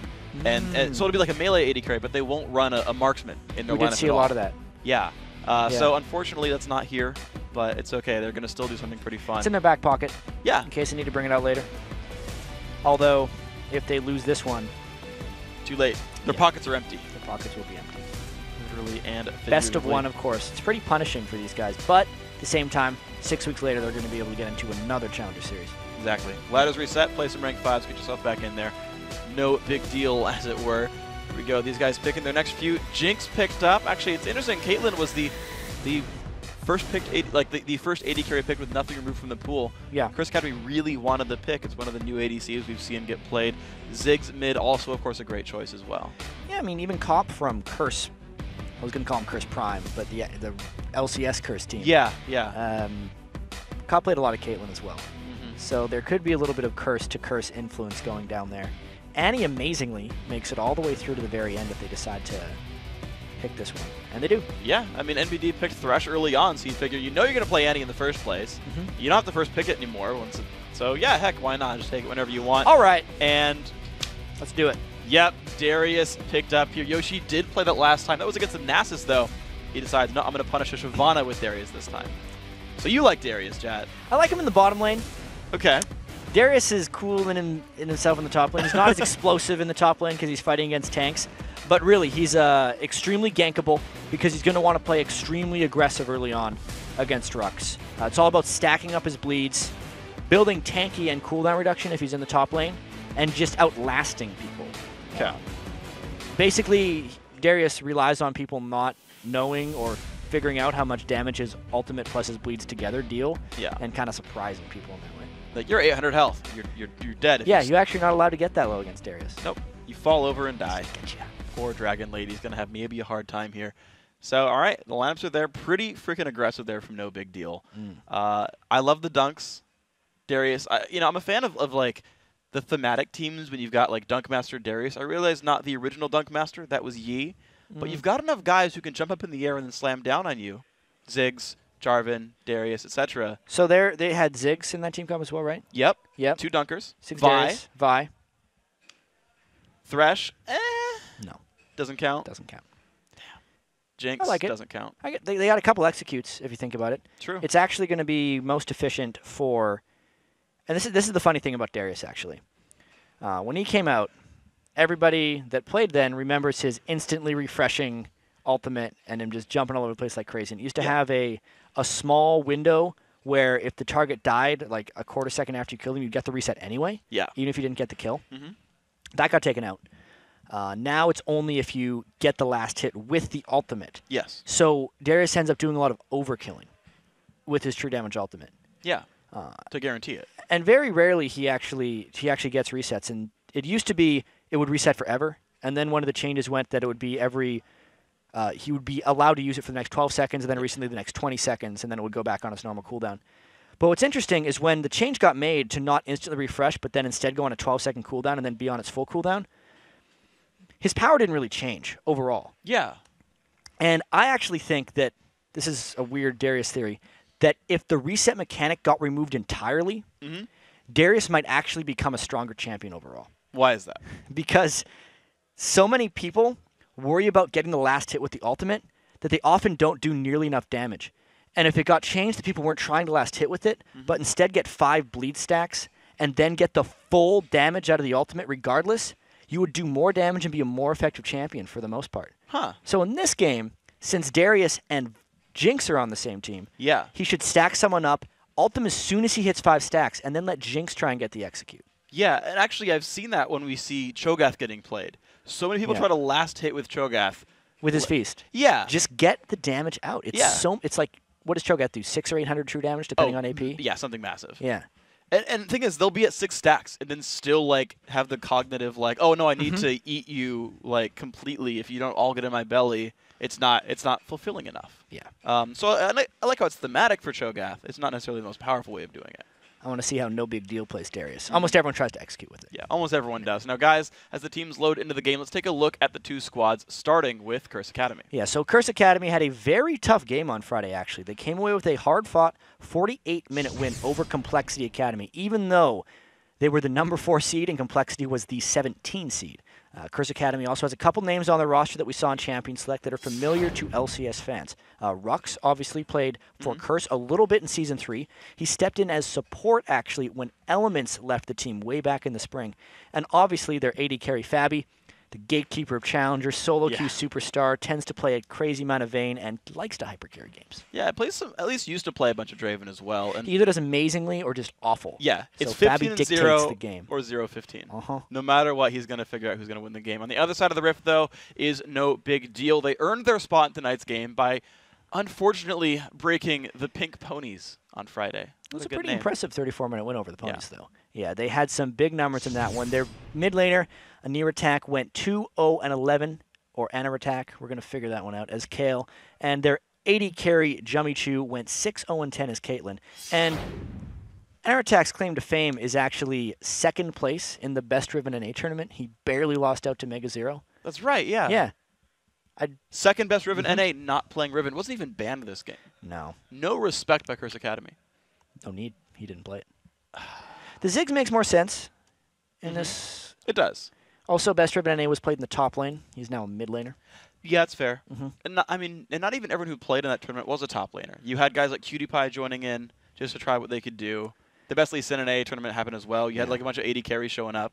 Hotshot GG played in that tournament. Yeah. I'm a Cutie Pie. Definitely beat him pretty soundly. Level 1. If anyone hasn't seen one of those things, actually, They're fun. yeah, those Best Riven NA tournaments were pretty strong. I do encourage you guys, if you want to see Hotshot GG play I'm a Cutie Pie, just search like the VODs. If you want to see Anir Attack, which is Katarina backwards against Mega Zero, you can watch the game there too. I totally didn't realize it was Katarina backwards. Yeah, neither did I. Somebody told me. We should probably dictate the pronunciation as well. How would that dictate? So Katarina, right? Because the Okay. I's all have different sounds. So Katarina, Anir Attack. Okay, so if you were to spell freak backwards, how would that dictate the pronunciation? Carp. I don't Because understand. HP is not an F sound. I don't. It works in I my. don't understand Shut the up! logic. It works in my example. Okay. How about Jat backwards? Tash. Tash. Yeah. But So it doesn't softer make any J. sense because it would technically have to be Tesh. Like, you can't say a double T at the start of a word. It doesn't work At the that end, way. it's fine though. Apparently. Yeah. So we're about to get into this game, though. Yeah. Darius is definitely the thing that I want to watch for. Okay. More than anything, I want to see. Lock camera. Garen. I mean, I might do it personally. I might just kind of look at the minimap and stare at Darius for a while, and you'll be like, "And that was a great gank bottom lane." I'll be like, "Yes, it was, freak." Darius got Yes, it 3 was. CS. He bled those minions out. You know, I used to do that casting way back, like season 0, because I didn't know it like enough strategically about League of Legends to like say much about it, even though I was like a top level player. And I would just like critique people's last hitting under turret because I had nothing else to talk about. You know what? Last hitting under turret takes years and years of mastery. There's the zoom in on Yoshi's Darius. For like 2 seconds, but it was enough. Cameraman knows what he's doing. Good. Professional. Yeah. So you know, Jaximus's real name on live is only Jaximus. He didn't pick the champion, let alone the skin. I'm disappointed that he's actually same with the Near Attack, right? Didn't pick Katarina, but it's unfortunate. They don't even live up to their own names. What if Ziggs is actually Katarina in disguise? How did she get so short? I feel like that'd be really hard to do. Yeah. Yeah. I was gonna say something about flexibility, but it doesn't work. Nope. Sorry. It's okay though. Anyway, We're here. No invades. These guys not pulling the evil geniuses. They're gonna do the regular ward game. I want to see the Zed versus Ziggs matchup though. It's a rather high damage matchup, I'd have to say. And Ziggs is gonna have to adjust his build accordingly to deal with Zed in the mid lane. Not something Ziggs likes to do. He's really risen to prominence, obviously with a lot of buffs, but also with the fall of the assassin mid laners. Because a lot of the Kazakhs and the Zed would have just eaten him in lane early on. And I want to see if a Near Attack can live through Jackson's Zed. I want to say we saw this matchup before. Actually, I think it was Bjergsen or it was High, and it was against Pobelter. I'm almost sure I remember seeing Zed versus Pobelter Ziggs. They let him have it, and he got killed pretty early on. Could be wrong. I feel like I saw We've definitely seen this matchup play out multiple times. It can go either way, because Ziggs has so much damage potential and very good zones of control that if he gets an edge on Zed, it's quite good. He'll go for the Seeker's Arm Guard most of the time to avoid Zed crushing him. And maybe a couple Doran's Rings for mana and health in the way. Olaf going to grab his blue buff. Safe jungle starts here. Actually, both starting on the top side. It might pan out about 3.5 minutes in when the junglers show up to the bottom half of the map. Annie waiting to stun people with that annoying 625 range. Yay for Annie, having more range than most AD carries. I thought it was 600. 625. So she beats everyone but Caitlyn and like Cog with W active in late game Trist. All right. That's true. Or Jinx with a maxed Q. True. Yeah, I forgot about her. 700 range on her with rockets. I feel like, what, rank 1 rockets is 600? I think it's 25 per rank, so I feel like not enough people rocket harass. Or maybe people are so good now that they sort of realize I've been Jinx's noticing range. a lot more rocket harass this weekend. Nice chain, though. Into the root as well. Fabi dropped dangerously low. Already flashed away. The flash in from Jumichu. Barrier burn. Cleanse on the ignite. One more hit and no one's going to get it. Now Sheep, do you have the damage? Well, Fog of War is going to make that hard. One more attack. Down goes the kill. Now Fabi, Still got flash. pick up the rest. Yuno is low. Look at these guys just playing them out. And Fabi gets the kill. Would you believe that? Fabi and Sheep dictating the game. They put themselves in a crazy situation, and then Jimmy Choo and Yuno just went a little bit too aggro. The minions, since the levels were so low in that situation, did the lion's share of the damage at the end there. That was pretty fabulous. Yes, I guess so. I'm going to make them more painful and obvious. He's now becoming the gatekeeper of the Challenger Series. That's good. Yeah. I like that. CA going to go all the way to the finals and be like, no. Although, wait, if you make it an LCS, though... No, this works. This works still. Never mind. Here we go. Big gank. Nice jump away by Katarina Small backwards. Gank. Yeah. Force the satchel charge. Do you think that would hurt a little bit? No. Ziggs is immune to his own explosives. Okay. They're just water balloons anyway. No one ever got hurt by a water balloon. Unless it was frozen. That would actually kind of suck. Just get hit with a block of ice. I was just playing. They call those something, actually. I think there's a nickname for them. That's just being a jerk. Or like just That's like what I would call frozen snowballs. Aren't snowballs already frozen? Big gank coming into the top lane, though. Oh no, Darius, please live, Yoshi. Here we go. See, he's very gankable. He does have his flash up. It shouldn't be... it's all about dodging the axe. Yep. Burn his flash forth, though, but stylish either way. Yoshi does survive this one. But, of course, now if T-Tours shows back up, it's pretty much a kill. Yeah, Aerodactyl needs to spend a lot of time top lane if he wants to get Darius going. When Darius saw a lot of play in Season 2 earlier on, near when he was released, it was often for the 2v2. Yeah. So Vi needs to spend a lot of time up there and almost force the 2v2 to happen. Otherwise, Darius is just a waiting gank target. And he pulls a lot of jungle pressure in general. I remember, actually, first it's going to be Inuratak. He's fine. Okay. But I remember Darius pulls a lot of jungle pressure in general. Season 2 Worlds, Dyrus played Darius into Jace, saying, yeah, in a 1v1 it's a bad matchup and I'm going to lose. Exactly. But if I get a jungle gank, even in the 2v2 with the jungle gank, I will win that fight. And so you kind of have to show up with your jungler or you're going to end up succumbing to the Darius overall. Yep. That's what I was thinking about. Yeah, yeah. And I mean, I didn't understand you properly. You can see him here. Oh, you expanded on the point. No, okay. At least Rux is pushing up a little bit. Ooh. You can see it takes a while for Darius' damage to kind of stack up, and now he has the bleed stacks. Rux is really getting taken low. That's the way it works. Yeah, good and painful right there. All right, Yoshi getting him down to half. These guys trading blows. Doran's shield, no potions left in either of these guys. So once 6 happens, Darius going to go Duncan. It's going to be fun. Curse Academy, though, still able to push out the bot lane. Now, these guys, of course, got to back and got heck a lot more items. Vamp Scepter already for Fabi. I feel like this lane's going to keep going these guys' way. I think you'd be allowed to say hell if you want. I know. Yeah. I just don't. All right, Hecka. No, Hella is definitely. You don't get to not say Hella. You just did. You said Hecka something. Really? Yeah. Oh my gosh. That's why I made the comment in the first place, man. Then I just I have shamed you, NorCal. I apologize. All right. I had a friend who used to say hell of cool, just to be a troll. All right. Good enough. It's been a long week so far. We're good. It's been good, though. We've gotten a whole bunch of LCS out of the way if you guys were checking that out. Lots of upsets in the North American LCS today.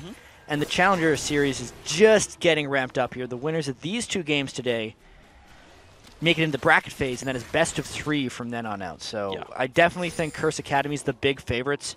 Maybe not even this game, but to do very well in this overall tournament because these guys have been playing as a team for quite a while. You know, Curse Academy is a constantly changing roster. Quite successful. Fabi is always a strong player. You know, they must have a lot of synergy going by now. Ooh, Sheep pulled into the turret, takes 1 turret shot so far, eats a flame chopper. That's maybe okay for him. The fire back onto Yuno. Do they have enough damage? You know they don't. He's going to get away with a flash. Curse Academy, just a bit of a damage trade. Yeah, now we might see some action right in the jungle. Aerodactyl going in. Rux missing the ulti, but Aerodactyl still only 5 burns his flash as well. And all right, well, Curse Academy got control of the red buff. Yeah, and that was mainly because Yoshi lost a bit of control in top lane. Rux disappeared. He didn't necessarily follow because they were not in position to do a 2v2. I think they were afraid of a 3v3 in there if Zed and Ziggs would have came at the same time. And they end up getting their redstone. Let's see if he can counter with anything of his own. Yoshi trying to control the blue buff here. He does have a level advantage over T-Tours, who I feel like can't stay around until he gets teammate help, which he kind of does, and you see Yoshi actually back out from this one. So no opportunities there, but we have the level 6 Darius, so it's going to be a thing to watch. It's interesting that Darius went for the Vamp Scepter. Yeah, Hydra you think maybe, or just for sustain? I've seen Tiamat and Hydra Dariuses in the past when they have a lot of farm. Generally, Trinity Force is actually my favorite item on Darius because he really benefits from the move speed. Yeah. It's your favorite item in life. Well, yes. It's my favorite item on Darius. That's why I play Legend of Zelda so much. All right. I don't have to just play League of Legends. I can still get Triforce. It's pretty wonderful. RNA is not my favorite player. Because of the Triforce tattoos. Yep. Didn't want to like him before, but now I don't have a choice. Why didn't you? He's actually he's actually a cool guy. I realized that couldn't be left standing. I was like, wow, Rick's a dick. He hates RNA for no reason. I'm just kidding. Sorry. Actually, I remember when RNA was a support player way back when. I cast him in Season 1. I remember back in. This is probably a little off topic, unfortunately. That's fine. Back in WCG, Locust, our support player at the time when I was on Team Dignitas, had a scouting report on RNA. And I'm a cutie pie, and Boy were just terrified of him based on the explanation because he's he is crazy. He will just flash over a wall to try a gank. They're like, oh man, what's he gonna do? He's just crazy. And it's well, he's actually crazy. Don't be scared of him. He just does really stupid things all the time. And then, like, during the game, they're a little bit intimidated, but, like, he would literally, at one point in the game, he flashed over a brush, and we, like, saw it because it was onto a ward. We're like, did he just flash into that ward? We just, like, backed away. We're like, all right, that's fine. But he's gotten much better since then. Definitely has. One of the better junglers in Europe, for sure. We're seeing, actually, Dyrus, giant minion lead right now, 18 above. Got ganked, lost his flash, had no fear, and is, like, back to pushing Rux around. Yeah, he's definitely pretty strong right now. You can see Rux doesn't have any sustain built up yet. He's just sitting on that Giant's belt. So as long as Dyrus can stay in this 1v1 for a while, he'll keep lane supremacy and keep that farm lead. It's really completely on Curse Academy whether they want to just let that slide because they feel like Siobhan and Darius are mostly trading farm. And if they don't, then obviously Yoshi's going to continue to be a little bit ahead. Okay, Jackson's getting jumped on right now, though. Not much help from the Ziggs. He's going to answer back onto Aerodactyl. Do they have the damage? Kalen ult as well. Actually gets knocked into range of Aerodactyl by the Satchel Charge. That's going to give Jackson a kill right there and control over the Dragon. I like this move by Curse Academy. Instead of reacting to the Darius, they just go and take something else. They're not going in any 2v2. They wait out the Ziggs. That was close. Wow. Those are both really close, actually. They could still go in on this. I wouldn't be surprised if NBD decides to actually try and fight this, but Curse Academy on the run. Sheep takes some damage, but he's still going to be all right. Let's see. Bottom lane is regrouping back down there. And, you know, we talk about the lanes a little bit. Actually, Yoshi, is this in kill range right now? Could he, like, all-in Rux? The problem is he has to get his bleed stacks up. And Rux would also ultimate away. Yeah, the more Qs he lands, the closer it gets. He might try to pull him in here and force an ult. There's a W. Gets another Q. 4 stacks, I believe. Those are going to bleed off pretty soon, though. Curse Academy, so we talked about a little bit, Darius up about 15 CS. The dive in, good cleanse there, but now it's onto Yuno. He's stuck inside his own box, trying to run away. Sheep getting ignited, and that is a kill. Jinx gets excited. She's out. Jemichu, good pick up there. I take the back. Yuno getting the kill credit, but still, nice for NBD. Yeah, getting something back considering they were down a Vamp Scepter mostly in that lane matchup is big stuff. You wouldn't think that Fabi and Sheep would lose that trade after getting the 2 kills for none so early on in the lane. Now what happened is actually, looks like Jemichu backed for a BF sword before the Curse Academy bottom lane ever did. So they were fighting BF sword to Vamp Scepter, and that'll usually give you a lane win. Am I wrong? No, Fabi had the Vamp Scepter had the BF sword and a Vamp Scepter. Oh, he did? Okay. Yeah, whereas Jemichu had just the long sword. So like damage-wise, they were the same. Okay. But just a little bit more gold and itemization on Fabi. Lifesteal not as useful when you're dying in 8 seconds. Yep. More or less. Of course, actually, Fabi's the one who survived, so to be fair. Sheep. Yeah, Sheep, unfortunately, taken out, turned into wool, but he's back. We're going to be okay. Fabi back to the CS game right now. Of course, Dragon has given Curse Academy a bit of a gold lead. NBD did rotate for the top lane turret, so they're finding things to do. That Darius lane right now, their big sort of like locus of power right there. He's doing well, making things happen, but I don't know if they're going to convert much out of that. I want to see him in fights. Yeah. NBD is sticking close enough. It does seem like Curse Academy is in the majority of the control in this game. If Jaximus is able to start roaming around, that's really going to be what decides this game. Whether that is Fabi and Sheep turret diving with the Zed, or they want to get Rux going with Jaximus. Either one is going to show us a lot if Curse Academy can snowball this game ahead. Well, here we go. Making a little bit of a move here as both junglers showing up to this top lane tri-brush. Olaf might sit on a ward soon. No, he hits behind the wall, so they don't know Olaf is around.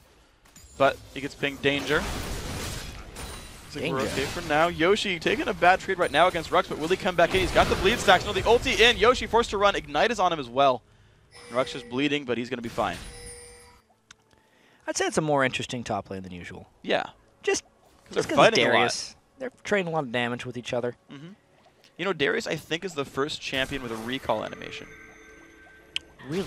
I think so. And it snuck under the radar because it wasn't a very obvious recall animation. He just lifts his axe up. To the sky. Yeah, and people noticed it with Draven, which came right after. And I was like, oh no, actually Darius came first. I was like, oh, okay. Ooh, blue buff. That's Aerodactyl, but it does get denied from Iniratok. I believe you. Axe in the air. Darius' first recall animation. Yep. Someone asked me that about a week ago, and I was like, I think it was Darius. And then that made it much more easy to recall here. Random everyday life helps me cast sometimes. Word association as well. Yes. Helps you finish sentences. Yep. You know, Jat, sometimes we finish each other's. Sandwiches? Yes. Not sure. Yeah, you put the mayonnaise on, I put on the beef, you put on the cheese. I don't know. I don't even like mayonnaise. I don't know why we led with that. Whatever. Minions going down. Look at this. Perfect CS. Jummichu. Good job. He waited. Had enough attack damage. Once you have about plus 20 AD from items, 25, 30 roughly, actually. Yes. Because you were talking about one-shot this caster earlier. minions. Yeah. It becomes almost comical the last hit of turret. Like, I also like how the turrets are fairly consistent in the way they deal damage now. You can really tell when someone... it's like a mini-game every time you go down to farm. If a big wave hits your turret, like what's going to happen to Rux if he had a turret? You get the first one pretty easily. He's going to hope to get the mini-game going. But yeah, Sunfire just trying to do your mini-game and farming all the minions is actually quite challenging. You can see the pros almost never miss. Focus on that every time you're in a game and you see minions coming through to your turret. It's an incredible amount of gold over the course of a game if you can get all of them. Yep. Melee minions, the turret hits it twice. You'll get it almost no matter who you are, with very few exceptions. 2 auto attacks in any champion auto attack, and you're fine. Casters always need help of some kind. Yeah, whether it's you like want the support to hit it. Yeah. Oftentimes you see people use spells on it. There's a few strange spells you can use, like if you have a really low damage spell, if you're on Cassiopeia or something, you can throw a W on right as you're auto-attacking, but don't let it sit too long, otherwise the turret will kill it. Yeah. Some weird stuff that you have to do. It's really champion-dependent. Or like if you're Shyvana, you have your burnout, take it for like a second. Yeah. It's a lot Rux has of been weird doing that, stuff. actually. Mhm. But now he has Sunfire, so that's kind of gone for him. I've actually learned which mages have instant damage spells. So Swain's Q, for example, deals damage the instant you press Q. Yep. Whereas his E, like I don't know if it even ticks at the beginning, but you've got to like get the projectile out. So like you can like auto Q as Swain, you'll get casters. You can like E early then auto. It gets really weird when you have Blade of the Ruin King, because you don't do enough damage when they're low, but you'll overkill it when they're full health. So you have to somehow get 2 attacks in, and you can't hit early or you'll kill it with % health current damage, and it'll die to the turret. Same thing used to happen with Jarvan until his passive was adjusted a little bit. It was like impossible for him to kill the ranged minions at turret. Poor guy. But not anymore. And it looks like Curse Academy has taken a bit more control of this game. You can see Fabi finished off the bottom turret, and now they're actually using him as a soul split pusher. He's very experienced in this role because he plays a lot of Vayne, and Vayne is typically the split pusher that can then duel an AD carry. Caitlyn doesn't have the same dueling potential, but he still knows how to position himself as a solo person and stay safe. Yeah, and at least he can ward for himself. That helps a little bit here. You know, you can actually chain all of your spells in with your net. You don't have to just EQ. You can EW, which is sometimes way better, because the slow helps them not avoid the trap, and you can often combo into a root. I haven't seen anybody do that in pro play necessarily. Yeah, I feel like I don't either. I feel like I don't see a lot of mid-fight traps. Yeah. Either because they're not noisy enough that I see them cast it, or just because they're certainly good players. Like I'm sure they're aware of all the combos. I don't know. I've noticed the Nidalee players are really good at spreading traps out down the sides of the lane, though. Oh, yeah. That when a fight breaks out, someone will eventually hit one, but they'll almost never get taken by minions. All right, another dragon for Curse Academy. 2-0 on this. 4,000 gold in the lead. That's actually pretty good at this point. Low kills, but good objective control. Winning in turrets as well. Yoshi didn't really make much of an impact up with Darius. Yeah. Yet. He will. Pentakill, calling it. The Vamp Scepter is still a little questionable for me. But yeah, he wanted to sustain, I guess, but now I he's know. items behind. Yeah, he did out-farm Shyvana. They traded turrets. I think if a fight happened right now, he can still make an impact, but an air attack would have to get a lot of damage down. He's looking not very healthy. Yeah, here we go. The dive going to come in anyway. D2 is running towards the front. Yuno taking a bit of pain. Jinx ulti does not even land as that I saw. And here we go. Yoshi going for the pain, trying to take down Annie. Doing what he can after this fight. We're going to have a quick game pause, but Yoshi's still in the battle. Does go down. Looks like a 2-for-1 overall, and BD does come out ahead. All right, guys, we got to pause real quick in this game. So, Darius, 2 kills for the team. He did get a couple kills. That was a decent fight for them because they initiated so hard into the jungle there that he could get a couple bleed stacks just by spamming his Q a few times. His executes were okay, and I was a little distracted. I mainly just watched the Darius that fight. Yeah. But he did all right. That's all you have to really watch for here. Well, at least when he has the resets, right? Yeah. That's what we're watching for. Yeah, it's actually going to replay that fight, Jet. Since we were so zoomed in on one champion, we should probably watch all 10. Let's watch the other ones. Yeah. That's generally pretty important. Watch the other 9. I mean, I guess we maybe saw his victims for a little bit as well, but we can get that replay up on your screen. Yeah, one sec. We're getting that set up for you guys. So, so that's interesting. So Curse Academy was winning pretty hard, like good margin, comfortable margin. And we just had NBD win a fight. Now, unfortunately, Dragon's already gone. Nothing to take for that. Only turret they've killed yet is top outer, so they could maybe rotate to mid. Maybe rotate to bottom, try to get some extra pressure there. We're going to get the replay on your screen right now, though, Jat, so here we go. Yeah, so the big thing here is the Thresh box is actually pretty much the perfect box. Everyone has to run through that. And then it's just a big cluster. If the Jinx ultimate would have hit the middle of that fight, it would have been just ridiculous benefit for Team NBD, but because it wasn't, Curse Academy kind of escaped the giant cluster and still came out on top of that fight 2-1. But it was a pretty dangerous place for them to be diving into. Things almost went wrong despite Curse Academy's big gold lead. Yeah, they could have went way worse. The Jinx ulti actually hit the back line. It touched the full health Fabi instead of getting like all the super chunked frontliners there. And I did see the Caitlyn cupcake mid-fight there. The Darius had the revealed buff on his head, meaning he'd eaten a cupcake early that fight. So Fabi, putting cupcakes down mid-fight, do that when you're Caitlyn. Don't forget. It's really important. It's free peel. Agreed. Self-peel. Pretty useful. All right. So coming through this game, the other thing I think about, I just like to talk about Darius. We don't see him much. Sure. I'm just going to keep going. I hope you have like some more what else do you could knows. we talk about Darius? Well, the thing is, Darius is a pretty simple champion. Yeah. Did you know? This is like if you read the tooltip, you know this. But his W is actually an attack speed slow as well as a move speed slow. So if you can close in on an AD carry, it theoretically helps him duel in those tight-knit situations. Yeah. Also, his E is one of the few like vacuum type abilities in the game. And by vacuum, I mean it brings multiple targets into a singular point, which is rather potent with other AoE, but it's got a little bit of anti-synergy with himself. So if you actually get a hook on someone, I like hooking in, Wing them so they're slow, but then I want to fade back so you can get the extra damage on your Q because it's got 2 zones of damage. The outer one is 50% more, the inner one is less. And then since they're slowed, you can still attack them again later and keep the auto attacks in. But the fade away is really nice. And that's why I like Trinity Force, because it gives him more of that mobility. Yeah, and he just moves fast whenever he auto attacks or kills something as well. That's cool. Did you know gains move speed per person bleeding? I didn't know that. Yeah. So for what it's worth, it's very like invisible. You see the bleed and you're like, ow, this hurts a lot, I'm taking damage. But if he gets the entire team, that's 25% bonus move speed until the bleeds all fall off. And so he's actually going to like start zipping around that fight a little bit more, for what it's worth. Yeah, it's an absurd amount of move speed. He's also unfairly extremely hard to itemize against. Yeah. Because he does physical damage with his 2 normal abilities. QW auto attack. His E gives him armor penetration. Then his bleed just does magic damage. His alt is obviously true damage. So the things you want to build against him is basically health, is what you think. But then his Q's hitting you for max damage anyway, and the armor pen is making it closer to true damage on all his abilities. He's a painful dude. Don't build that much good against him. That's why people didn't like him. Yeah, at least you can kite the guy. Counters. Unless he builds a Trinity Force and a Zephyr. In which case he just dies in 3 seconds. Or not. Sorry. You're the Darius master. Sometimes he does. Sometimes. Only build that when you're very far ahead. When you're very far ahead, just Alacrity Enchantment, Boots of Swiftness, run at people. Well, it's an interesting thing. Champions with low amounts of tools, which I'd like to call Darius, also Udyr, and maybe even Garen, are favorite champions for Alacrity Enchantments. Yeah. Since they are useless if they can't get in melee range of somebody.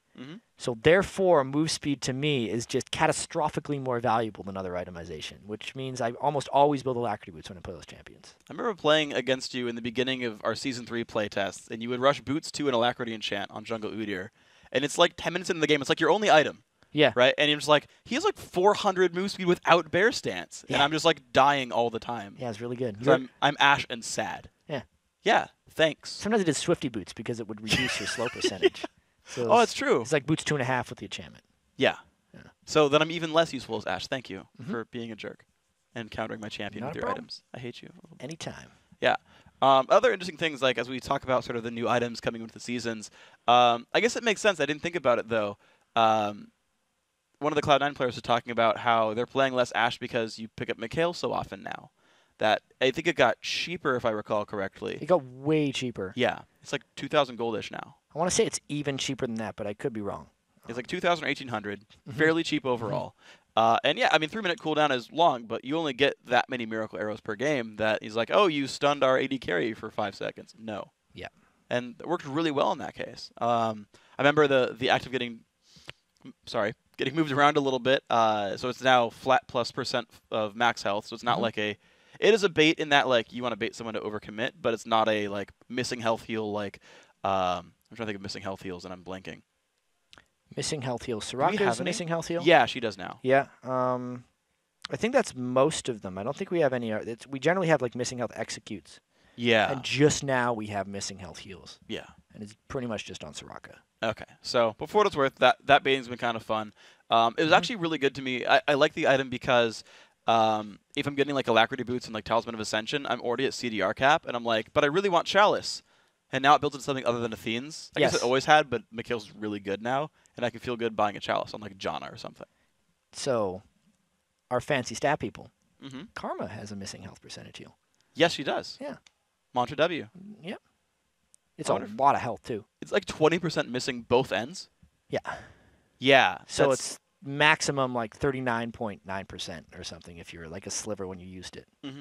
You know what the and then took a bunch of damage and then continued to do got back to 2 health. Used the shield in time. Actually, did you know, this isn't actually a mechanic, but I went back and watched the Dignitas Alliance series, and in the very beginning of Game 1, I think it's Game 1, where Kiwi Kid and Cutie Pie gets dived on, Kiwi hits level 3, learns W, actually activates Mantra, and is like almost mid-cast animation as he's running back to his turret, almost heals himself for 20% of his health, and survives that early tower dive. That Shook gets in at like 3 minutes. He like almost survives. He's basically a quarter second from healing for 20% of his max health. Would it change the game? Maybe. No, it wouldn't. I think Alliance had that one pretty well. Yeah, but it was the beginning. It snowballed a little bit. Yeah. And Tabs got a bit bigger, but I was like, I was like, slowed it down. I was like, the icon changed. He did Mantra. He did hit level 3 and learn it because the spectator was on him already, so we could see his skills. So really close to that happening. You never know. I don't know. Cutie Pie. Those turret dives can often be extremely close on whether they're going to work or not. There's some crazy. I mean, we saw that with last night, the LMQ game. Godlike. Ackerman? Ackerman. Yeah. Godlike from Royal. He renamed, but that's the same player. Ackerman. Yeah, but he was. Unless I'm like actually dumb and I was lied to, but same player, right? No, he is Godlike from Royal. Yes. Okay, making sure. Yeah, he like lived with 12 health for like 5 minutes under that turret. Kind of like gets an Ori shield. I don't think he actually got a Call the Meek off, but just enough resist that he survived and then tanked the turret, killed the champions there. It was just like some people just survive that long. Beta Tarek, 300 armor. You remember playing like old Tarek? That was just like a couple days ago. Huh? A couple weeks ago, wasn't Tarek able to get? I mean that's true, sure. But I remember the fountain turret used to deal physical damage. Right. And you could sit in the fountain for like 8 seconds. So yeah, I guess in the Alliance game against Dignitas at Battle of the Atlantic, they all tried to do that fountain dive thing. That used to be way easier. Yeah. Just sit there. Like, you could actually do it. I know some games way back when I was playing Uter back then, and I would hit something like 200 or 300 armor, and we'd like to run it with a lot of shields or heals or something. So like, I could actually just turtle stance tank and just have people healing me and shielding me and just be in the fountain for like 25 seconds if we wanted to. It was amazing. I can kind of see why they removed it. Yeah. It's not very fun for the enemy. A little bit. But it was pretty fun for us. Yeah, I imagine. Yeah. And it pierces Kale ulti, it pierces Now it Zillion does. ulti, yeah, now it does.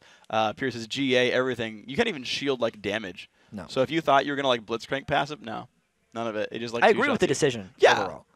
Yeah. But when I was winning, it was so much more fun. It was. Oh well. And we would see so many more fountain dives in the LCS if it Thresh hooks are already enough. I mean, we already see fountain dives. Yeah. Sorry? We already see a bunch of fountain dives. Yeah. Is what I'm saying. They're fun. Yeah. And the teams that do it wrong, there's actually a video up like 3 months ago or something of a team who like killed all the minions, all the turrets, they're like nexus at half, and they all fountain dive and die, and the team comes back and kills the base. Yeah. And they lose by bad mannering the fountain. And just so you guys know, the issues have been solved. We're now back into the game. Thank you for listening to us rant about almost nothing League related. We almost always rant about beta, I've noticed. You know, being nostalgic is one of the coolest things I've found in game communities. Like, knowing where this game came from and what has changed is always an interesting topic of conversation. We'll delve deeper if we get another pause, actually. I do like League stories.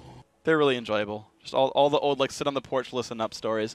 But we're back into the game. NBD, they do take the mid-outer turret, 2-2 in turrets here, of course. Curse Academy still up 2 dragons and a champion kill. To recap, guys, if you don't remember what's going on, if you tuned in late to the stream, whatever, what have you, this is a match, a best of 1. The winner goes into top 8. The winner of this plays determined gaming. We saw them play against Evil Geniuses, lose 0-3 there. But this is going to be their next opponent, whichever team wins here. Top lane Dyrus is an awesome bro. Got a kill and assist last fight. And overall, it's a fun game going on. Yeah, it's gotten fairly close. I think Curse Academy, they've controlled 2 of the dragons, if any of you are just tuning in now. Fabi and Sheep actually got a very early double kill in the lane. So Fabi's going to be looking to become a force later on in this matchup. But they've actually lost a lot of their lane presence since getting that double kill. Yes, they took the tower, but they had a 2v2 fight where they actually ended up suffering a death. So not everything is going right for Curse Academy. Not everything. And we had one minor fight where NBD went 2-1 in the battle in just kind of the middle of the jungle. So these guys definitely trading blows right here. Jackson is picking up the money. He is a 1-0-1 Zed. I feel like his split push scariness is going to grow over time, especially when he completes that last Whisper. Should be able to take on almost anyone from the other team. I feel like Darius couldn't beat a Zed. I don't think he'd kill him in time. I feel like. Right now, Darius for Zed? Right now, without Last Whisper, maybe he's all right. Yeah. He's I think 12, it'll be okay. so it's a really good power spike. But I just feel like 3 items for both these guys. Yeah, I think there comes a point where Zed becomes more potent. Okay. NBD looking for the bottom lane here. Looks like they have rotated first. 4 people going to be here as Darius holds the mid lane. This turret pretty much at full health, but there's no one here to defend this really. The rest of the rotation's coming in now. Annie's joined up with Zed, Jacksmith, and Sheep here. They're trying to kill off the minions, and it looks like NBD's going to flinch here and not quite go for it. That was the reason we paused. Yoshi has reconnected, of course, already. The game's continuing on. It's an artifact right there. Not something that was actively happening. He's good to go. Coming back up towards his top lane, trying to stop Rux. He's fallen a little bit behind in farm because of those team fight shenanigans that just happened. I feel like Rux is actually getting to that late game scaling point where Darius is going to be scared of him. So Yoshi actually needs to find more team fight situations where he can start bleed stacking multiple people and just help Jinx get those executes. Let's see if he can do it. NBD with a good siege on his bottom lane. Decent damage here. That turret down just a couple hundred health right now. Next time someone's left alone, it's going to be going down. Rux, good rotation to mid. No one here to stop him at all. Curse Academy looking to kill this building down. Good stuff right there. Just a freebie. Kill this building down. Yeah, they're pressuring around the map. It's because Rux had pushed so much in the top lane. He just rotated mid, and NBD had nobody to come up and match that. And Aerotech had gotten a little bit distracted and ended up going to the bot lane. NBD's trying to get some of this turret pressure back, but they're just falling a bit behind now. And Yoshi just seems to be having a worse time killing off these minion waves. You talked about Rux just pushing top so hard, and Yoshi was basically unable to move. And, you know, to kind of add to all this, Rux is actually just, he's going to be really big. 170 minions, going towards Blade of the Ruin King as well. I mean, I feel like Rux is going to have a pretty good time trying to dive towards the back line if he gets to. Yeah, things are looking way up for Curse Academy right now. Everything absolutely going the way. I think especially once they get Static Shiv, since they're already substantially out-pushing NBD, they have a very good push comp at the moment. You know, Rux on Shyvana, almost an unstoppable split push at this point by anyone on NBD. Jacksmith has enough damage, and Aerotech actually did go for the Athene's Unholy Grail with the Seeker's Arm Guard, so there's no Zhonya's he can't get in range of Zed. Then you just add in Caitlyn Olaf, both those guys extremely good range wave clear. All 3 slots so far for Curse Academy here can push through extremely well, and NBD, despite having Ziggs, who is one of the best counter pushers in the game, just don't have enough across the map to keep the minions away from their turrets. They don't just yet, so Curse Academy, the outer layer already been peeled away. Look for the second layer soon enough. They're actually looking to control the the Baron a fair bit. 2 pink wards around Baron. Another one on the route in, so that is 3 of them already put down. Using the sweeper, using other wards to spot the ways in. Looks like they're baiting right around the wall here. Near attack gets seen. The flash in from Sheep, and near attack. Goodbye right there. Sheep getting the kill credit. 2-2-2 on that Annie. Yeah, it's been a strong initiation there, and especially with the steal potential of Ziggs down, they just have to pick off Vi or zone her from the fight in order to secure this Baron. Let's see how well they zone out Aerodactyl, or whether they're willing to just engage in a 50-50 trade here.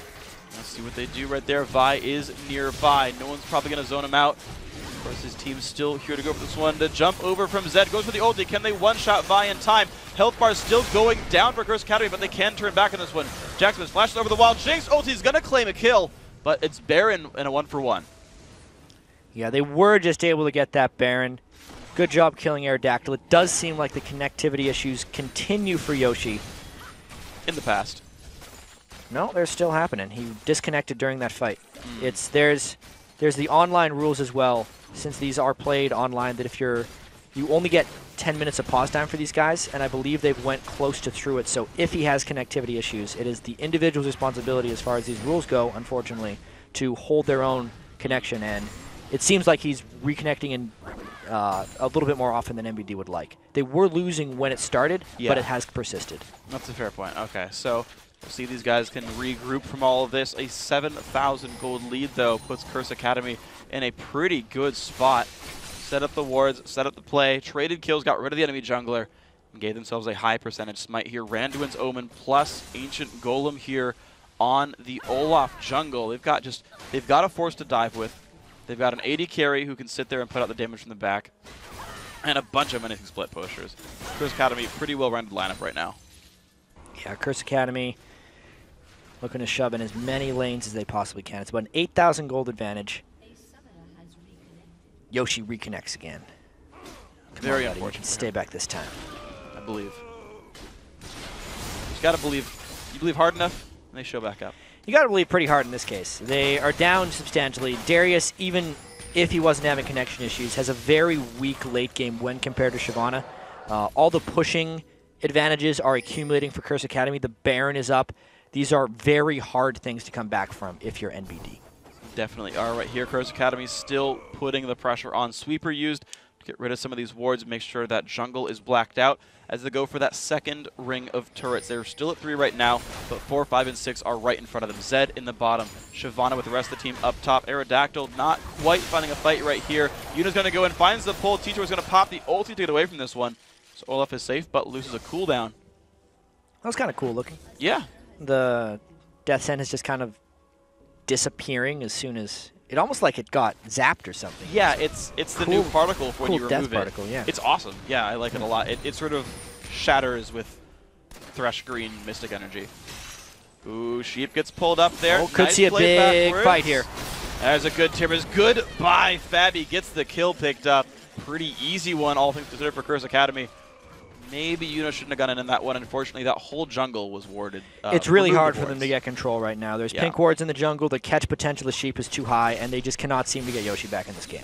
Very unfortunate for these guys, but the pressure is still just going to continue for Curse Academy. The dive in by Rux slows down Jumichu and just goes down. Fabi on a rampage, 4-0-4. Aerodactyl stunned up as well. That's another kill picked up here. Curse Academy likely to get some turrets. The Near attack also goes down. Jack has lost some health, but very much worth it there. Yeah, this looks like it could be close to the end here. Curse Academy just got a whole bunch of kills. They still have the Baron buff, and they're just pushing down the inhibitor turrets. Inhibitor turret number 1 under siege, 4 turrets to 2. CA 10-4 in kills as well. Inhib number 1 also gonna go down just 27.5 minutes in. Jackson is still pressuring the bottom lane as well. Backing away to play this one a little bit more safe. Oh, there it is. That's a surrender. That is a surrender. NBD dropping out. Curse Academy moving on forward. They will be playing against Determined Gaming, I believe, in the very next week. But all the round of 8 matches are either next week or the week after. Yeah, they're going to be always right after the North American LCS on Saturday and Sunday. But, you know, it's a very unfortunate ending. Yeah. Right there for those guys. I know they're not going to be happy about that one. But Curse Academy was winning that game previously. It's just the tough nature of this tournament sometimes. Yeah, it's very, very unfortunate for these guys, but Curse Academy, of course, putting on a pretty good amount. And by the way, that's going to be February 1st, that game. So 2 weeks from yesterday, if I have my days properly. Damn. Yeah, 2 weeks from yesterday. Right, yes, 13 days from now. All right, guys, we're going to take a quick break, but when you return, Tint Gaming takes on NK Inc., Evaniscus, and the rest of Skyline in our second match of the night. The 2014 North American Challenger Series will be right back after this.